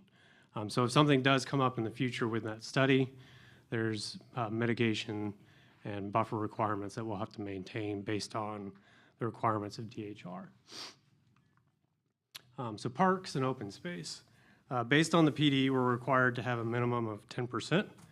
And again, those parks and open space, the parks have to be within a 5-minute walk, which is a half a mile, give or take. So all our parks that are identified are within that range. If you combine the stormwater ponds, the open space, dedicated parks, and the buff perimeter, we are setting aside roughly 22% of the project as some sort of open space. And these parks will have trails, amenities that will work with the city staff and the parks director. The intention for the stormwater basins is to have those as a multi-purpose field. So yes, there'll be a dual use. They'll collect stormwater runoff, but then during the dry times, they'll be able to use for fields or play areas or that sort of thing. These are just some items that we've been talking with the parks director and the city staff, as well as the developer. We want interconnectivity, so we're going to have a multi-use path connecting all the parks, the roadways. That will be a separate trail system compared to the actual sidewalk system that's on the roadways. With the parks themselves, the intention to have a possible pool, a splash park, various activities for the kids and the family, just for all ranges, for ages as well as, the different sporting activities. So this was a first sketch that we provided the city staff of what we were thinking for one of the major, larger parks. The idea is to have several centrally located parks with these sort of amenities so everybody can enjoy them. All vehicular connections as well as pedestrian connections, sports fields. We do show a soccer field in the bottom left corner, but the intention is that is a multi-purpose field, but we wanted to add a little definition to it so it didn't just look like a box on the plan. And then trails and then small picnic areas. The courts may be a combination of tennis with the ability for bocce ball or other uses. So the goal is to have not just designated items, but with the ability to have one item serve multiple uses. And when we go through the actual site plan process for the parks, we'll coordinate with the city parks director to see what items the city needs support on, whether it's soccer fields, baseball fields, pickleball, whatever it may be, and to make sure our parks pick up the lacking items that they feel. So I mentioned earlier in the developers agreement, we've been working hard to try to solidify local builders. And by local, we mean non-national builders like D.R. Horton or Miranda, maybe local builders from Jacksonville or Orlando.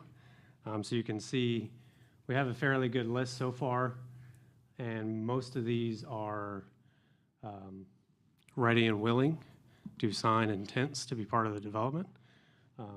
They're going through the negotiation stage, but we are working on obtaining other developers for replacement.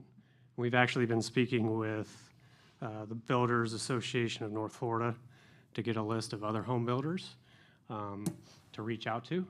So we're casting a wide net, and so far we've had quite a bit of interest from quite a few builders. And I know you guys may recognize a lot of those names. Some you may not, but they're all quality builders, custom home builders, who I believe the city would be very proud to have them in this area.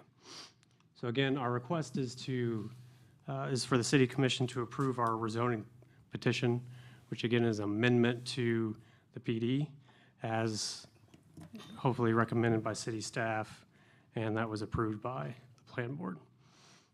So we're available for any questions.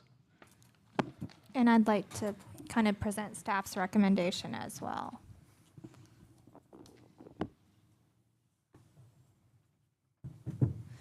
Before we get going, I just wanted to clarify when, Chris said that we hired a consultant to help, which we did, but I want to clarify that we hired it with the developer's money. So I made sure to get the check and put it in an escrow account and make payments, not with city money. I'm a big believer in development pays for itself. As well as the roadway connections. Actually, we had Kimley Horn look at the traffic, the thoroughfare plan for the city during the comprehensive planning process. And so that has been looked at, so it's kind of current with what they did. And the roadway connections was looked at separately from this development. Those were determined prior to the final drawing for concept plan for Bridlewood. And also on the medium density land use, which Chris mentioned, and the correlating zoning.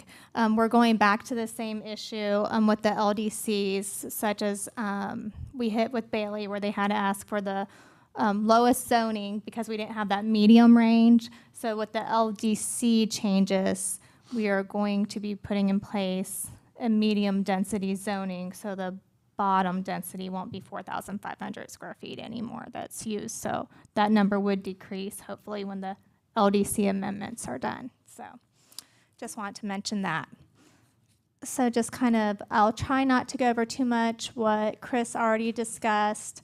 As y'all are aware, the proposal before you has 1,432 single-family lots, 7,000, 8,000, 10,000 square foot, with 1,500 minimum square feet, the minimum home size, including 200 multifamily and 250 senior facilities, which includes a commercial component of around 300,000 square feet of commercial.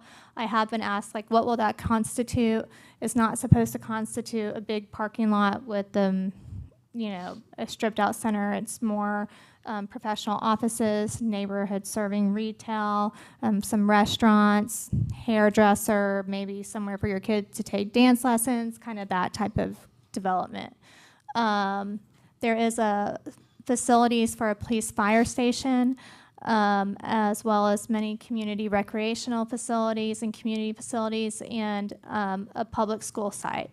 The public school site that's on the concept plan is around 34 acres. We are aware the school needs 35 acres, which we will, if this is approved, accommodate whatever the school needs at plating. We've had a number of conversations with them, but again, if it's approved, then another agreement will come forward at a later date. We are aware of the electric line issue. It stipulates in the development agreement that the site for the school has to be usable property. So if it's determined that any of the acreage under the electrical lines is not usable, they will have to give us other acreage of usable space. So that is not moving forward without being thought of. 5-foot wide sidewalks on both sides of the street, curb and gutter, city water and sewer. This is definitely preferable, I think, over the existing development that was on would have 800 septic systems due to the aquifer. So getting on water and city water and sewer is a positive. Enhanced subdivision interests, they have to be divided. They have to have extra features such as a focal point, a water feature, a piece of artistry, some big gateway type of thing going on, but there has to be something that makes it feel a little more special when you walk in. Again, increased landscaping along collector streets, retention, detention areas, public right-of-way. The native vegetation requirements is for approximately 40% native species in the landscaping of the subdivision and the individual homes, the 25-foot buffer, and additional screening around the lots adjacent to public streets. I don't want to repeat, so I'm just going to kind of look over things I've already. The architectural design guidelines, we talked about that. House repetition, you can't have the same home across from you, aside from you, catty corner from you, or 4 homes down. A minimum of 10 facade elevations for every 100 homes. And we already went over the CDD and the impact fee credits, the reservation of the wastewater treatment plant. Wait. Okay, can we keep going? This has been, okay, now it's the next one. We just went over the development agreement again. Okay, so Chris already went over the location, and let's get to the zoning. The future land use. So, as Chris said, the medium density is 1 to 6 dwelling units per gross acreage, which is on the east side, and towards the west is the 1 to 4 for the low density. And no future land use amendment is required because what is proposed here has already been met. Zoning. So the current zoning is a planned development. We've gone over the density that's being requested. To the north is R2, R3, C2, and Ag County, and a little bit of the existing Tillman PD. To the south, east, and west is mostly R1 with a small portion C3. So the R1 is 22,000 square foot lots, and the northern section, R2 and R3, allows 4,500 square foot lots and 7,500 square foot lots. The C2 and C3 that it butts as well as 7,500 square foot lots.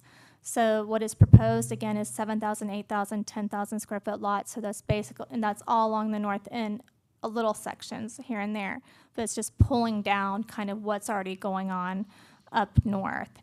And then you take into account the existing lots that are 2,500 square feet that are on the property. And so staff would recommend approval because this definitely falls in line with what's in the area. Here is the plan development, which you have already seen. We've gone over the different points here. Let me see. All this has been gone over as well. All this has been gone over as well. Unless you want me to read it for the 3rd time. I can go for 4 times. We also have the 8-foot wide trail, which is pretty significant. I don't know any other developments around the county. I'm sure there are some, but that have an 8-foot wide trail. That will connect this kids to the schools. It'll be something where it'll be multi-use. It's big enough, and it connects to all parts of the development, so people can get around safely. The subdivision standards have been discussed. I would like to also mention again that there is a significant difference between the existing PD and the current one. Yes, the existing PD, the lot sizes are larger, but there is exposure since there's no minimum home size and there's no setbacks in it. This one does have a minimum home size and setback requirements. I would like to mention that the minimum home size for the city is 1,000 square feet. So if there was development on the existing lots, you could revert to that, and 1,000 square feet could fit on 2,500 home square foot lots. Again, the designs here, it's house repetition, minimum facade, elevations, all these extra stuff that are in this current PD aren't in the existing one. So it's an enhanced development with more amenities. And so staff recommends approval. Thank you, ma'am. All right, commissioners, any questions?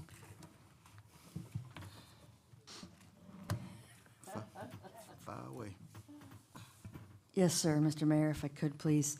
Could you pull up the interconnectivity map, please? I'd have a question about the southern border there, where that connection is.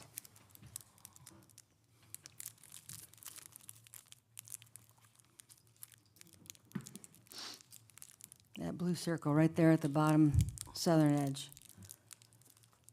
Where is that dumping out?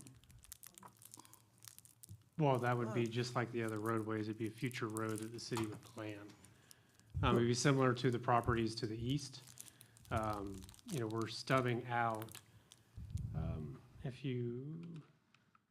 So the city, the line that you're looking at is the blue line that goes all the way south to, is that 140th, I believe, down at the bottom. So that is the vision for the city, is to connect the roadway all the way down south. Again, There's several parcels in between, which, it would be a building process, but that is the city's vision for the roadway. So that southern point of ingress and egress could potentially dump out to existing subdivisions. Is that correct?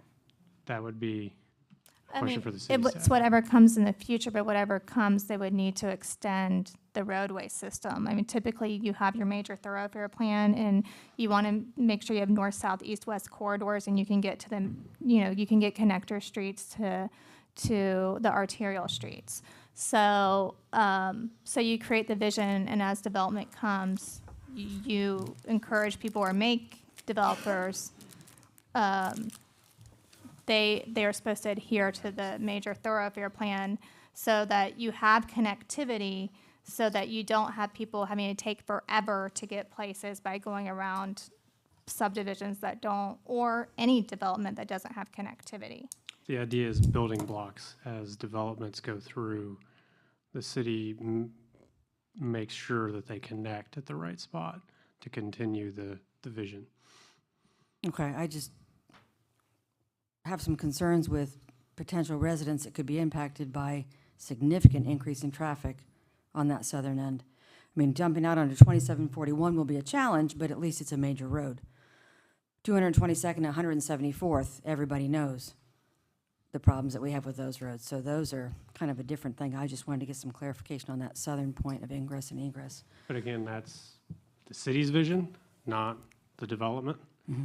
So that's kind of not the topic for the development itself.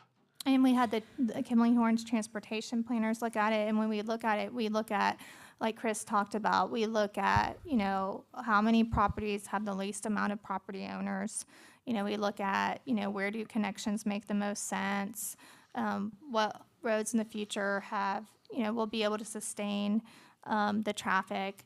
And so all these things are looked at by staff as well as people who do this every day for a living. And so that's how that was come up with. But we have to get something on there to start getting something going because you don't want little silos all over town. It makes it more difficult to get around. And this map is from your approved comprehensive plan. Okay. You said here in Chambers a couple of times that I've been here when you've been here, and I appreciate all the time. I really appreciate all the time. I know you've put a lot of effort in here. That you and the developer want to become part of the community. Well, now you're at the community part. You've been working with city staff diligently for a year, and now it's coming to the 7,000 people that we're up here for. So it brings a little bit different perspective for us. I mean, the lovely lady sitting behind you in the pink dress, her husband was one of the first Eagle Scouts in Boy Scout Troop 69. There's the fabric that weaves this community is very tight, and it is a unique place to live. And people come here from Gainesville, they come here from all over to get away from the density. And I acknowledge that you've got a 100-year-old plat that is being used as leverage, I understand. But, 100 years ago, the average house was 745 square feet. Less than 20% of the people even owned a car, and there was no HVAC system. I mean, so design standards and construction, there's asbestos all over the place. So things have changed over 100 years, and I think that we need to acknowledge that. Now, I understand that you have a vested right to density in that one part. So I would hope that through this process, you might be willing to negotiate more, and perhaps that would be the part where you would have multi-use or the assisted living, since that density already exists there. I've heard Bridlewood of High Springs advertising at high school football games. So obviously their marketing is out there, they're selling themselves. And I think that they want to become part of the community, so they need to listen to the community at this point. I did some evaluation of surrounding properties. And I gave Kevin copies of the PDFs, but I get the sense that you guys did not want him to put those up there, so that's totally fine with me. I cordoned off the development that you have here to the northwest quadrant, the southwest, the northeast, and the southeast, and tallied up the average lot sizes And on the northwest quadrant, that would be up by south side, where it's arguably much smaller pieces of property. The average lot size of the 23 pieces of property that border that quadrant is 2.81 acres. Based on what I looked at the property appraiser's website. The southwest quadrant, which is down bordering Tillman Acres Phase 1, there are 27 properties that border that part, and the average property there is 4.67 acres. And if you go over to the northeast portion where Mr. Tillman still has property, I did not use his 151.38 acres in my calculations. I think that would have been inappropriate and would have skewed the data. So I went across the street to 222nd, so it would give a little bit more. It would be, I think it would be a lot fairer. There are 7 properties that border the northeast quadrant, and the average lot size there is 17.46 acres. And then on the southeast side, there are very few. 13 properties that border the southeast quadrant, and the average lot size there is 26.55 acres. In the resolution that you brought to the plan board, that isn't part of what we have here, certainly. One of the things that you stated in there was that the proposed change is compatible with the existing land use pattern in the area. And I would just submit to you that the data does not bear that out. Okay, if I may. So just because what is built and what is compatible are two different things. We're here to talk about future land use and zoning compatibility, not lot sizes that was built. So those homes that you're all referencing, I would assume 90 to 100% of them are all in well and septic. In the city's LDRs, and this project again is in the urban service area, which when you're in an urban service area requires you to connect to water and sewer.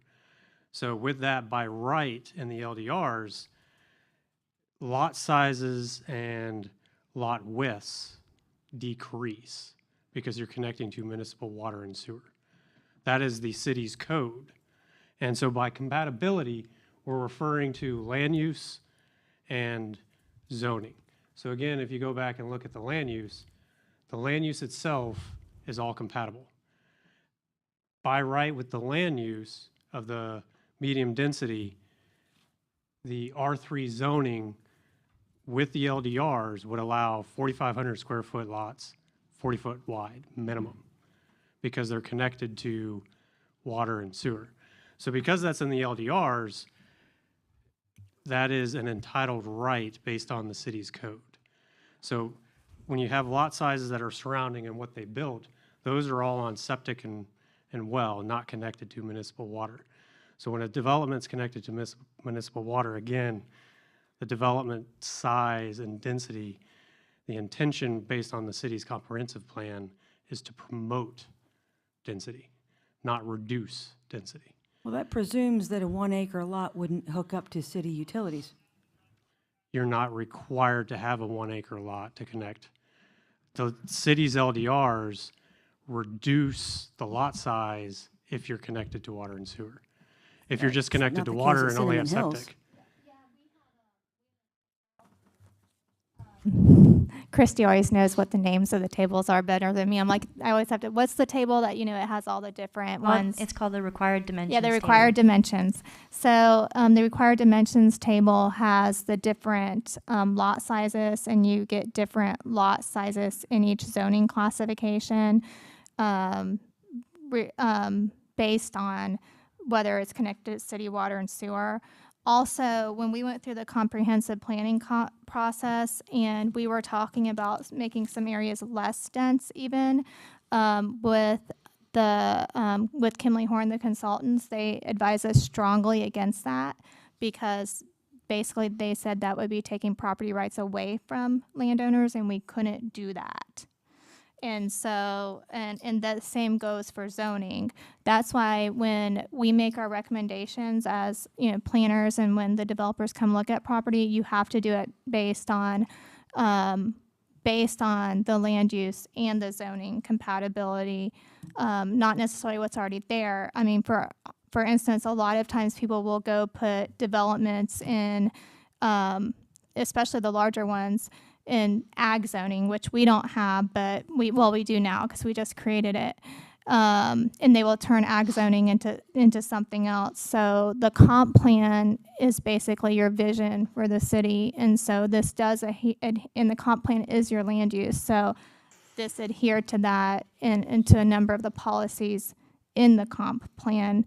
And a lot of those policies in the comp plan are based off of higher density development. And that's not just the city of High Springs, that's most cities' comprehensive plans. So the existing PD that we have on the books, they would not be expected to hook up to city sewer and city Because water? they have the larger lots, but once you get to when you have them hooking up on water and sewer, then that's the smaller lots, the way our required dimension table is. And that's typical. My understanding was that you could hook anybody up that was on an acre.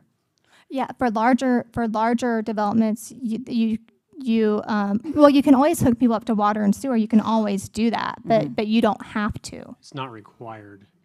Well, I mean, Cinnamon Hills has large lots, and they were required to hook up to city water and sewer after they had built and installed well and septic. They had to abandon their wells and their septic, and then they were required to hook up to city utilities.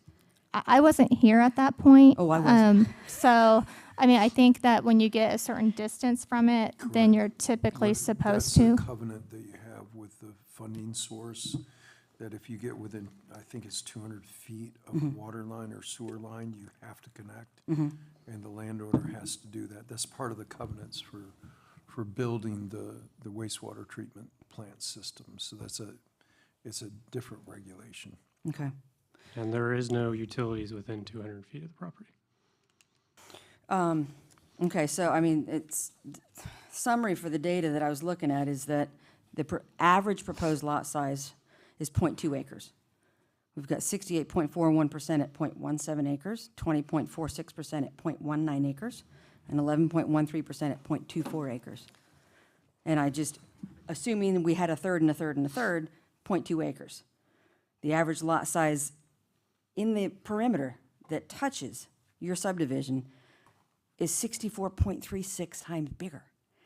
I just, it's But again, not that's consistent. not, when we state compatibility, we're here for zoning and land use. Okay. Not lot sizes.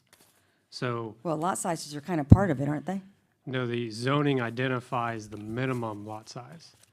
It doesn't require a specific lot size. It just identifies the minimum. So again, in the medium density, you can have all the stuff in the yellow, could be all 4,500 square foot lots, 40-foot wide minimum, because that's in the LDRs. That is the city's rules and regulations. They could build to that minimum, but they could have larger, but the minimum lot size that they're allowed to go to is 4,500 square feet. And because of the land use and that LDR requirement, the city would not be able to require them to go larger, because the comprehensive plan and the LDRs and the zoning gives them that entitled right. Okay. The only other thing I wanted to discuss with you, and I promise I'll try to make it brief because I know it's late, is High Springs is a very unique place. I'm not an engineer, so I can't speak to it from an engineering perspective, but I would like to speak to it from a karst geology and a water quality perspective. As a chemist, I would hope that that might be considered expert testimony, perhaps. We here in High Springs have very, very unique topography, unique geology, and unique aquifer system here. Throughout the state of Florida, there are 3 distinct aquifers: superficial, intermediate, and Floridan, at various places. Gainesville has a superficial aquifer. All of Gainesville's wells are installed in the Floridan aquifer like ours. We have no superficial aquifer here. It's all Floridan. We've got an upper Floridan, we've got lower Floridan, but it's all Floridan. And with the karst geology, we are incredibly prone to sinkholes, where I think probably Ashley could speak to how many sinkholes are opening up in a dense neighborhood that she lives in. And, you know, there's a lot of concern in terms of the impact to our spring quality, our groundwater quality, the river, the Santa Fe River. We have a river that goes underground for 2 miles just up the street. It's a very, very unique situation up here. And I think it's incumbent upon us to do everything we can to protect our most treasured resource in terms of clean water. And back in, let's see, Angela found this for me. In 2012, there was a resolution passed by the commission, and I'll just read the title, there's a lot here. A resolution requesting the protection of our area's ground and surface water, requesting an annual report detailing the water quality in the Santa Fe River and springs, including an explicit schedule for returning nitrate concentrations to pre-1984 levels. There's a whole lot more here. I won't prattle on, but basically it's a resolution that is identifying how critically important it is to our economy here, to the health of our residents here. And that was signed June 28, 2012 by Mayor Dean Davis.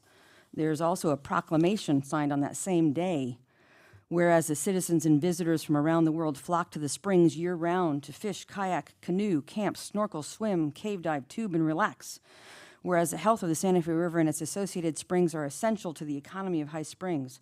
Whereas the Santa Fe River and its associated springs are a natural resource for importance for their ecosystem services and maintenance of habitat for fish and wildlife. Whereas the average flows in the lower Santa Fe River and its springs have declined by an estimated 40%. Whereas multi-year droughts and increased groundwater pumping has contributed to declines in spring flows. It goes on. Basically, it says, whereas no resource is more vital than an abundant and clear supply of water. And I would submit to you that this part of the world, I've worked on Superfund sites. There's a Superfund site in Gainesville that is upgradient from the entire well field that GRU has. They have sentinel wells that are there to make sure that none of that L Napple and D Napple are getting into the groundwater supply. But they have a superficial aquifer. We have no superficial aquifer here. And the sinkholes that open up at our spray field, I don't even know. Thomas might be able to tell you how many open up regularly. And that's just across the street from where you're talking about developing. I have a lot of concerns in terms of the environmental sensitivity of this area. There's no place like High Springs. So I think that the more impervious surface we pour over a large area of land, the more likely we are to have sinkholes. And I don't think that, I wonder if reused water would even be approved after the 2016 Florida Springs Act.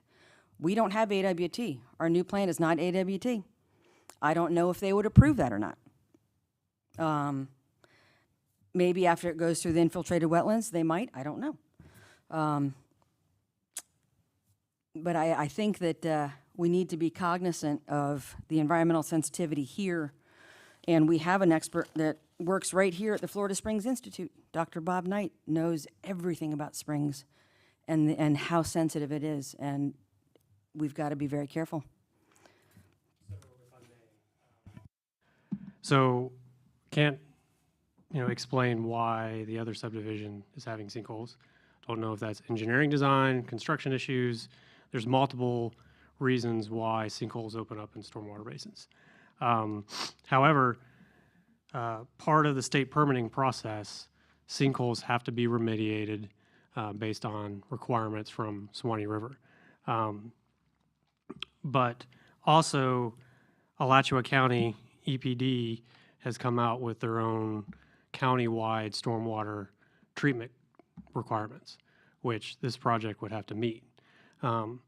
So yes, High Springs has the Florida aquifer, but with dry retention basins, the runoff from houses, roadways, and pervious areas, the intention and design parameters of stormwater basins use natural soils to filter out the impurities before it percolates and infiltrates down to the aquifer. So actually having stormwater basins improve water quality for the aquifer compared to if you look through the downtown area of High Springs, there are no stormwater basins. So the water quality that will be protected in this development will be of higher treatment levels than the actual downtown area of the city. With the sinkholes that keep popping up in the treatment plant, effluent water is actually an item that the state is wanting more agencies to push towards. I know a lot of people are going to disagree with this statement I'm about to make, but effluent water is actually cleaner than potable water that comes out of your water treatment plant. There's higher regulations of reuse water than there are on potable water. So with the reuse being pulled out, the treatment facility is going to have less sinkholes because they're not discharging that water out. And the reuse water will actually reduce the consumption of pulling out of the city's wells. You mentioned using more water for consumption. Well, the city's already permitted for X number of million gallons. Our project is not going to require the city to modify that permit to ask for more consumption. So the development is actually within the current city permit. So yes, there are sinkholes that open up in this area because of karst topography, but with engineering practices of stormwater, we work with geotechnical engineers to provide us that data, but our stormwater systems are designed based off state criteria to infiltrate phosphorus, nitrogen, and other impurities that the soil naturally takes care of so that by the time it gets to the aquifer, it's clean water. It's the whole recharge process. So dry retention basin is actually preferred compared to a wet basin because that water that holds in the wet basin never actually gets back to the aquifer, so it doesn't recharge it. So this development, in all honesty, will actually use less water and have less impact on sensitive resources than what the current PD has. Because the current PD promotes septic, promotes wells, which are going to draw more water. This is hooking to the city system, reusing water that is creating, sounds like it's creating impacts for the city itself with the sinkholes. And then the stormwater treatment will remedy the impurities of the water coming back through the ground. Those are criteria that we actually have to design to by the county and the state.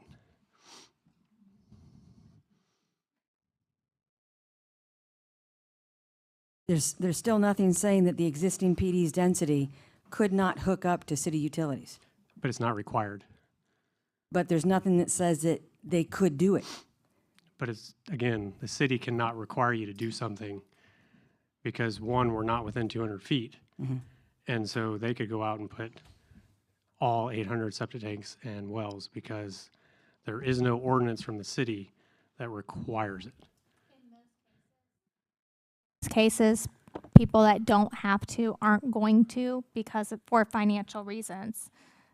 It's just, I've never seen somebody come in and just want to do it out of the goodness of their heart unless they're made to do it because it's so expensive. And especially now, it's even more expensive with inflation and the supply chain issues. So yes, we would like to have to make everyone do it, but typically they don't unless we make them. How far is it to the nearest water supply line from any corner of this property? We've got water and wastewater in Southside. That would have to be Bruce or Thomas would have to answer that question.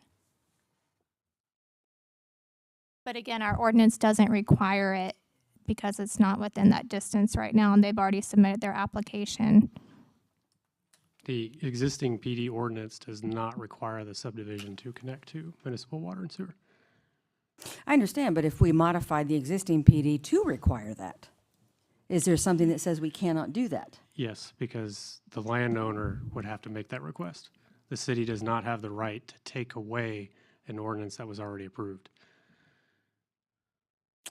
All right. Mayor, thank you. You know, growing up's hard to do. I mean, and I wasn't here when Cinnamon Hills was approved. I was around when Tillman Acres was approved, and Bailey Estates, and the houses behind the school. And there have always been concerns that people seem to have with this. You know, we're too big, where are the roads, this and that. But this is zoning. And this, and to get here, you've been over 18 months. You've been through 2 city managers to try and the developer's agreement is unheard of for our city for this type of thing. You've given in a lot. The first proposal was over 4,000 homes on ticky-tock streets. And you've come so far to this point, you've given up a lot. And there's still gonna be a lot of hurdles to move forward with this, you know, when it comes to actually platting, because this is a concept plan. Correct. So like, I look at it and go, well, and there's power lines through the school site, and there's a road through the school site, and I think it's probably the worst place you could probably put a school. But you know what? That's for you and the school board to handle by the time you come back with an actual plat. You've done the engineering, because we've told you that we'd be willing to go forward if you can continue to meet the hurdles that the city puts in front of you. So there's a lot of unknowns, and the developer's agreement is way better than we could have had with a lot of the other developments that have come to this community in giving us a real say at what you're going to be able to bring to us when you get to each one of these stages. And I do appreciate that. You know, I also have big concerns about 222 and the trees, but frankly, I'm not even sure all the trees are even on city property. So we'll cross that bridge when you do the traffic studies and you do those things. I get it. You know, I do take exception. You know, the state has regulations about the aquifer because, you know, Commissioner White's is accurate. The state rules are for the entire state, and we have the fastest path from water into the aquifer anywhere in the state. So the rules were made to work for the whole state, which does have those other layers, and their soil normally has a chance to do the work. But, you know, the water main to the water tower has broken in front of my house twice. And the water tower has emptied in front of my house twice. And the water is gone as it comes out of the pipe. You know, it's that fast flushing. So, you know, Alachua County has increased some standards, partly because of that, but High Springs is probably the most sensitive. So I would just say, as you do go forward and you continue to cross these hurdles, looking at things like, you know, pervious solid surfaces for these sidewalks, for the curb and gutter, why very unusual, might be a really good thing to do to not only help maintain the recharge area, but actually make the storm retention that much more effective, because otherwise you're going to punch holes in the ground. I It's agree. just what happens here in High Springs. And we're the only model in the world like this. So I'm glad you've gotten to this point based on what I've seen and understanding how much you've given up and worked with staff and how much more there is to go. I'm inclined to, you know, say yes, the community's going to change. It won't be overnight, and there's a lot of things we need to do, but property owners have rights. And part of what we have to do with our land development codes and everything else is balance the rights of property owners and neighboring citizens, and it's tough. But the good faith you're putting into this and you continue to work with, I'm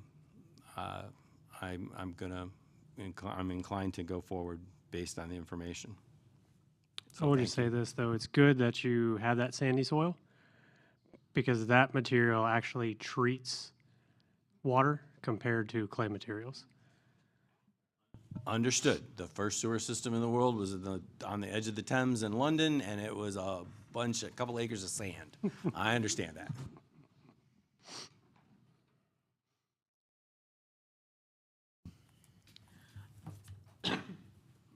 Catherine has far more expertise in this area than I do.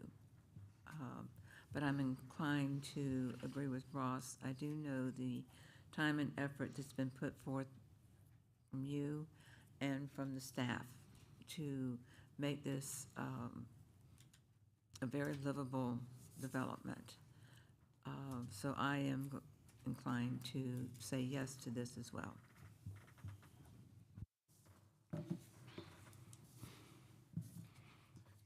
Any other questions? Any other comments? I think it's all well been said.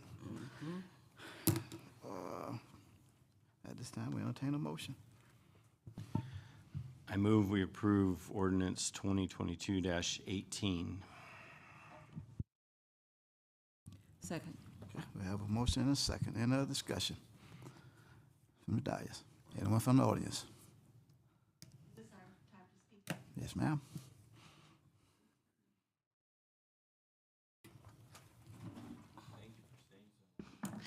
Julie Tapia Ruano, 21428 Northwest 154th Place. My road does run into 222nd. If we could pull up that map, I'll point right to what Commissioner Weeds was talking about. It does enter into. This is the exit here, and there was another one further north. This is where I live right here, and this is 222. This is 154. It is a tree-lined, scenic, designated highway. We do not need two entrances for 2,000 units of traffic to come through that neighborhood. It is chip sealed. It is tree beautiful. It is narrow. We do have horse and equestrian homeowners. We have pedestrians. We have kids on dune bikes and on John Deeres, and we have jogger clubs and running clubs that come through there, and bicycling clubs come through here. We are some of the larger properties on that side. Cedar Lane Plantation is that road that's curving behind. There are large cattle fields there. I actually have 5 acres. But we already have traffic problems coming into 222, down into where 174th meets, and then out to 441. We have very big backups trying to turn left into High Springs to go to High Springs School.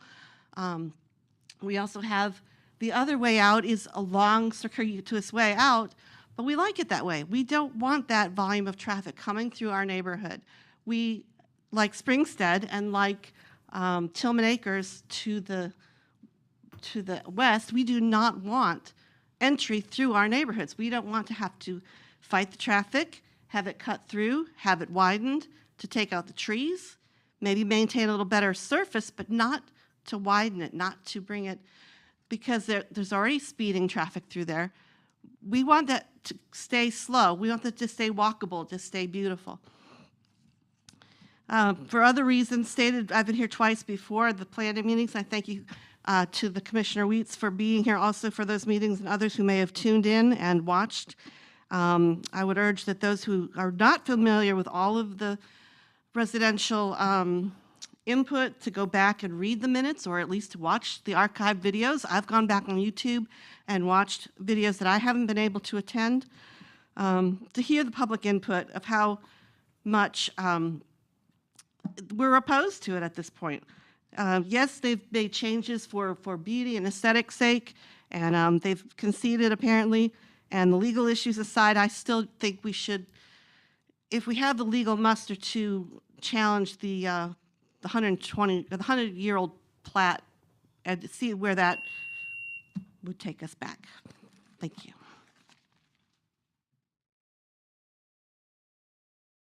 Anyone else? Hi, Terry Phelan. So I'm hearing a lot about the rights of property owners and other rights, but I'm not really hearing, except for Catherine White's, the rights of nature. I'm from our Santa Fe River, an organization comprised of approximately 100 members working to protect, preserve, and restore the waters and lands supporting the aquifer, springs, and river within the watershed of the Santa Fe River. So I provided some maps. I don't know if you received them or not. They're 2008 maps, conducted and assessed by the Florida Geologic Survey with assistance from Alachua County technical staff.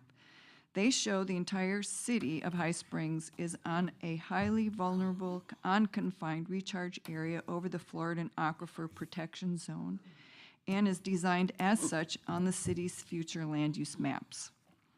Dr. Robert Knight, an environmental scientist, systems ecologist, expert with over 38 years of experience as an aquatic and wetland ecologist in Florida states, and I quote, "The Floridan aquifer is slowly recharged or replenished by rainwater. We have a lot of rain, but only 6%, a small fraction, makes it back into the Floridan aquifer." He also states that in the past, the spring's discharge was approximately the same average flow of water that was recharged into the aquifer. But today, there is over a 30% decline in springs flow from urban and agriculture withdrawals from the Floridan aquifer, along with nutrient overload and nitrate pollution from fertilizers. These factors are causing subaquatic vegetation to die off at an alarming rate. Because of this die-off, the Santa Fe River and its springs are finding it difficult to sustain aquatic wildlife species. Manatees, fish, turtles, and other wildlife dependent upon subaquatic vegetation for their food source are dying from starvation. The Bridlewood PD proposes a 10 to 20-year build-out of 2,000 residential units, 300,000 additional square feet of non-residential buildings, driveways, roads, patios, pools, parks, and concrete slabs over the city's unconfined recharge area. According to the USGS, each of the Bridlewood estates, 6,000 to 8,000 additional residents will, on average, use 80 to 100 gallons of water per day just for indoor home use. This equals approximately 175 to 300 million gallons of water per year for indoor home use. This does not include water for the 300,000 square feet of additional buildings, residential pool maintenance, park use, or the water being used to wash the 4,000 to 6,000 vehicles being used by these residents. Is that 3 minutes? 5 minutes? Oh, I thought we get 5. It says 5 on the agenda. So, can I finish? It's 5 minutes. 5 minutes, Mayor? No, I have 5 minutes total. This is 5, I timed it. You have 3 minutes. Well, the agenda said 5, so I made this. That's for 5 minutes. outside on the agenda. Well, didn't state that. Yes, ma'am. Can I have 2 more minutes? I try to be fair. I don't let others, so. No, ma'am, not tonight. Okay. You're welcome.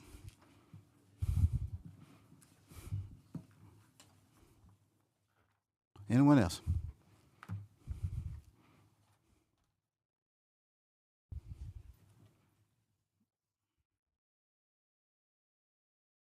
One concern tonight that you all have certainly heard this before, so I'm not going to get into a long historical back. I have a list of dates, times, things like that if you need them.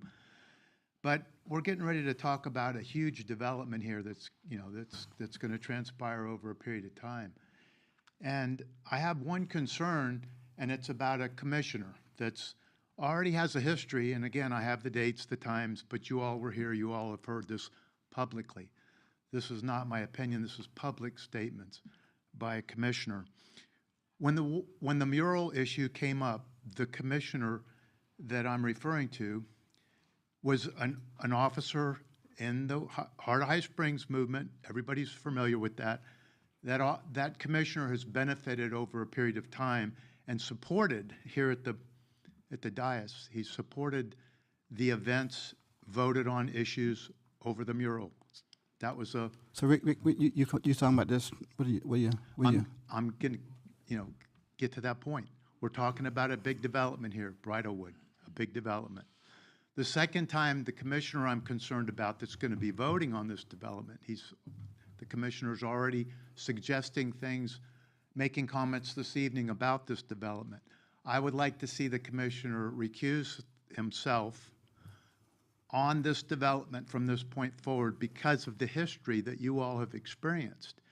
The commissioner has benefited from the mural issue, has supported the mural issue and voted on the mural issue, and refused to recuse himself at one time when one of you, the other commissioners, requested that he did that.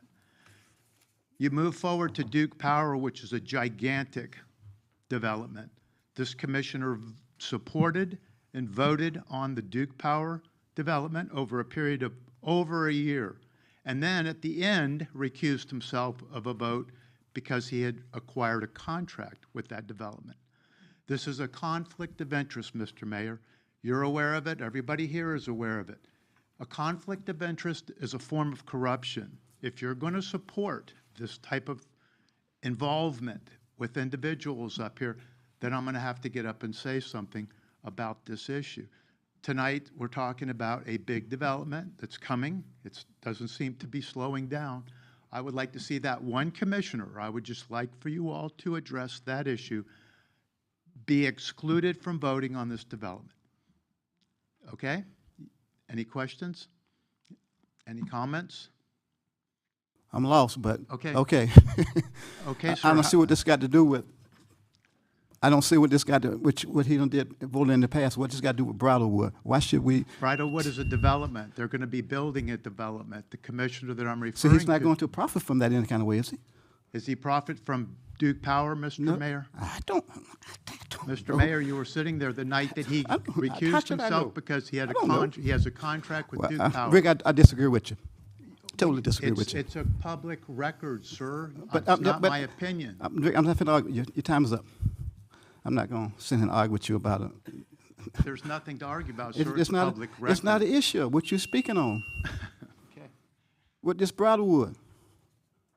Rick. Like I said, I could have brought the list of dates and times and issues in the past. So then in that case, then some of us vote on different stuff and say different stuff. Then we should be accused too.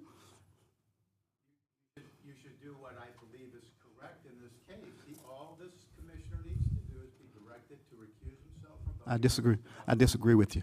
Mr. Mayor, the basis for a recusal, the basis for a conflict of interest is whether something inures to your private gain. That's the language in the law. And it's up to that commissioner to make that decision.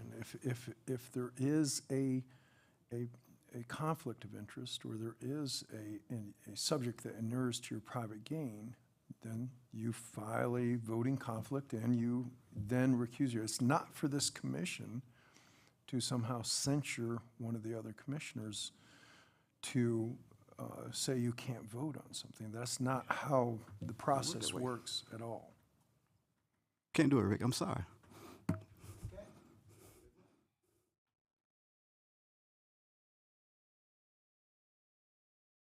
Anyone else? All right. At this time, we'll vote. Madam Clerk?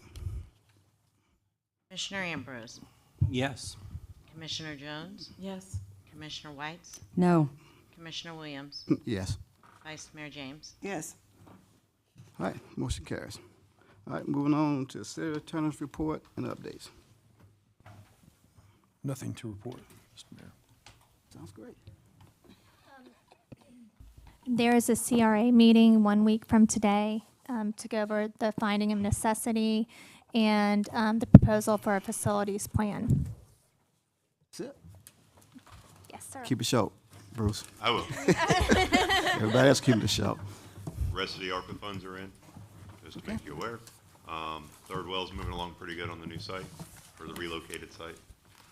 We're about 200 foot deep. We should have the rest of it done in the next week and a half and start pulling samples. You've seen some changes downtown, cleaning up. There's some fall decorations down there. They've been beating themselves trying to get it all done. Thank you, Christy Swilly, for helping them with that. We went out to bid on the road projects that was approved in the budget, so we're starting to get those back. And we're currently getting bids in on the generators that we talked about with the ARPA funding. So we should be coming back at the end of the month, hopefully, with some items for suggestions. That's all I got. So, I wanted to second what Bruce said, if I could, please, and thank Thomas and Christy, because it looks delightful, and it just makes your heart happy when you're driving through downtown. And I'm so grateful to you guys for all that effort. I also wanted to give a shout out to Damon, who's not here, who makes an amazing shepherd's pie. It was really good, and I was lucky to have partaken in it. And Bruce, I need to thank you and all of your crews for what you're doing down south. I can't even imagine the impact that it has on your soul to be doing the work you're doing since it's gone from rescue to recovery. And I'm so grateful that you're there. But if you need anything, we're holding you all in prayer, because I know that it's a hard thing to do. So thank you. At some point, if you could give us an update on the lift station repair, the emergency lift station repair, and then what the status of that's going to be, that would be great. Okay, great. You know, we've done a lot this evening, and there'll be other issues we need to take up, like, you know, we talked about some street lighting and sidewalks in underserved areas, and Railroad Avenue might be an area we now target if we're looking at a townhome development there. But keeping it short because it is late, that's all I'm going to say, and thank you. I agree with Catherine on a couple of things here. The downtown decorations are wonderful. It is so nice to go through town and see all the lovely decorations. The chamber mixer, I was there as well. Ashley and Damon both gave excellent reviews of what's going on in their areas. And Damon, his shepherd's pie was absolutely wonderful. And Ashley provided the salad and the sweet potatoes and the desserts. It was all very wonderful, along with the information. There is a fall festival that's coming up by the chamber. There's a lot of people involved, not just only the chamber. The 22nd. The fall festival is from 10 to 8. There's going to be a ghost tour beginning at the museum. It goes down to the Grady House. There's, I don't know, there's a lot of stuff. There's flyers up online. And so be aware that October 22nd, there's also a pumpkin decoration. So there's lots going on that day. So be aware, bring your family. There'll be a lot to do for everyone. Thank you. Yes, ma'am, go ahead. To mention that Alan passed his test, so when y'all see Alan, congratulate him because he's worked really hard on it.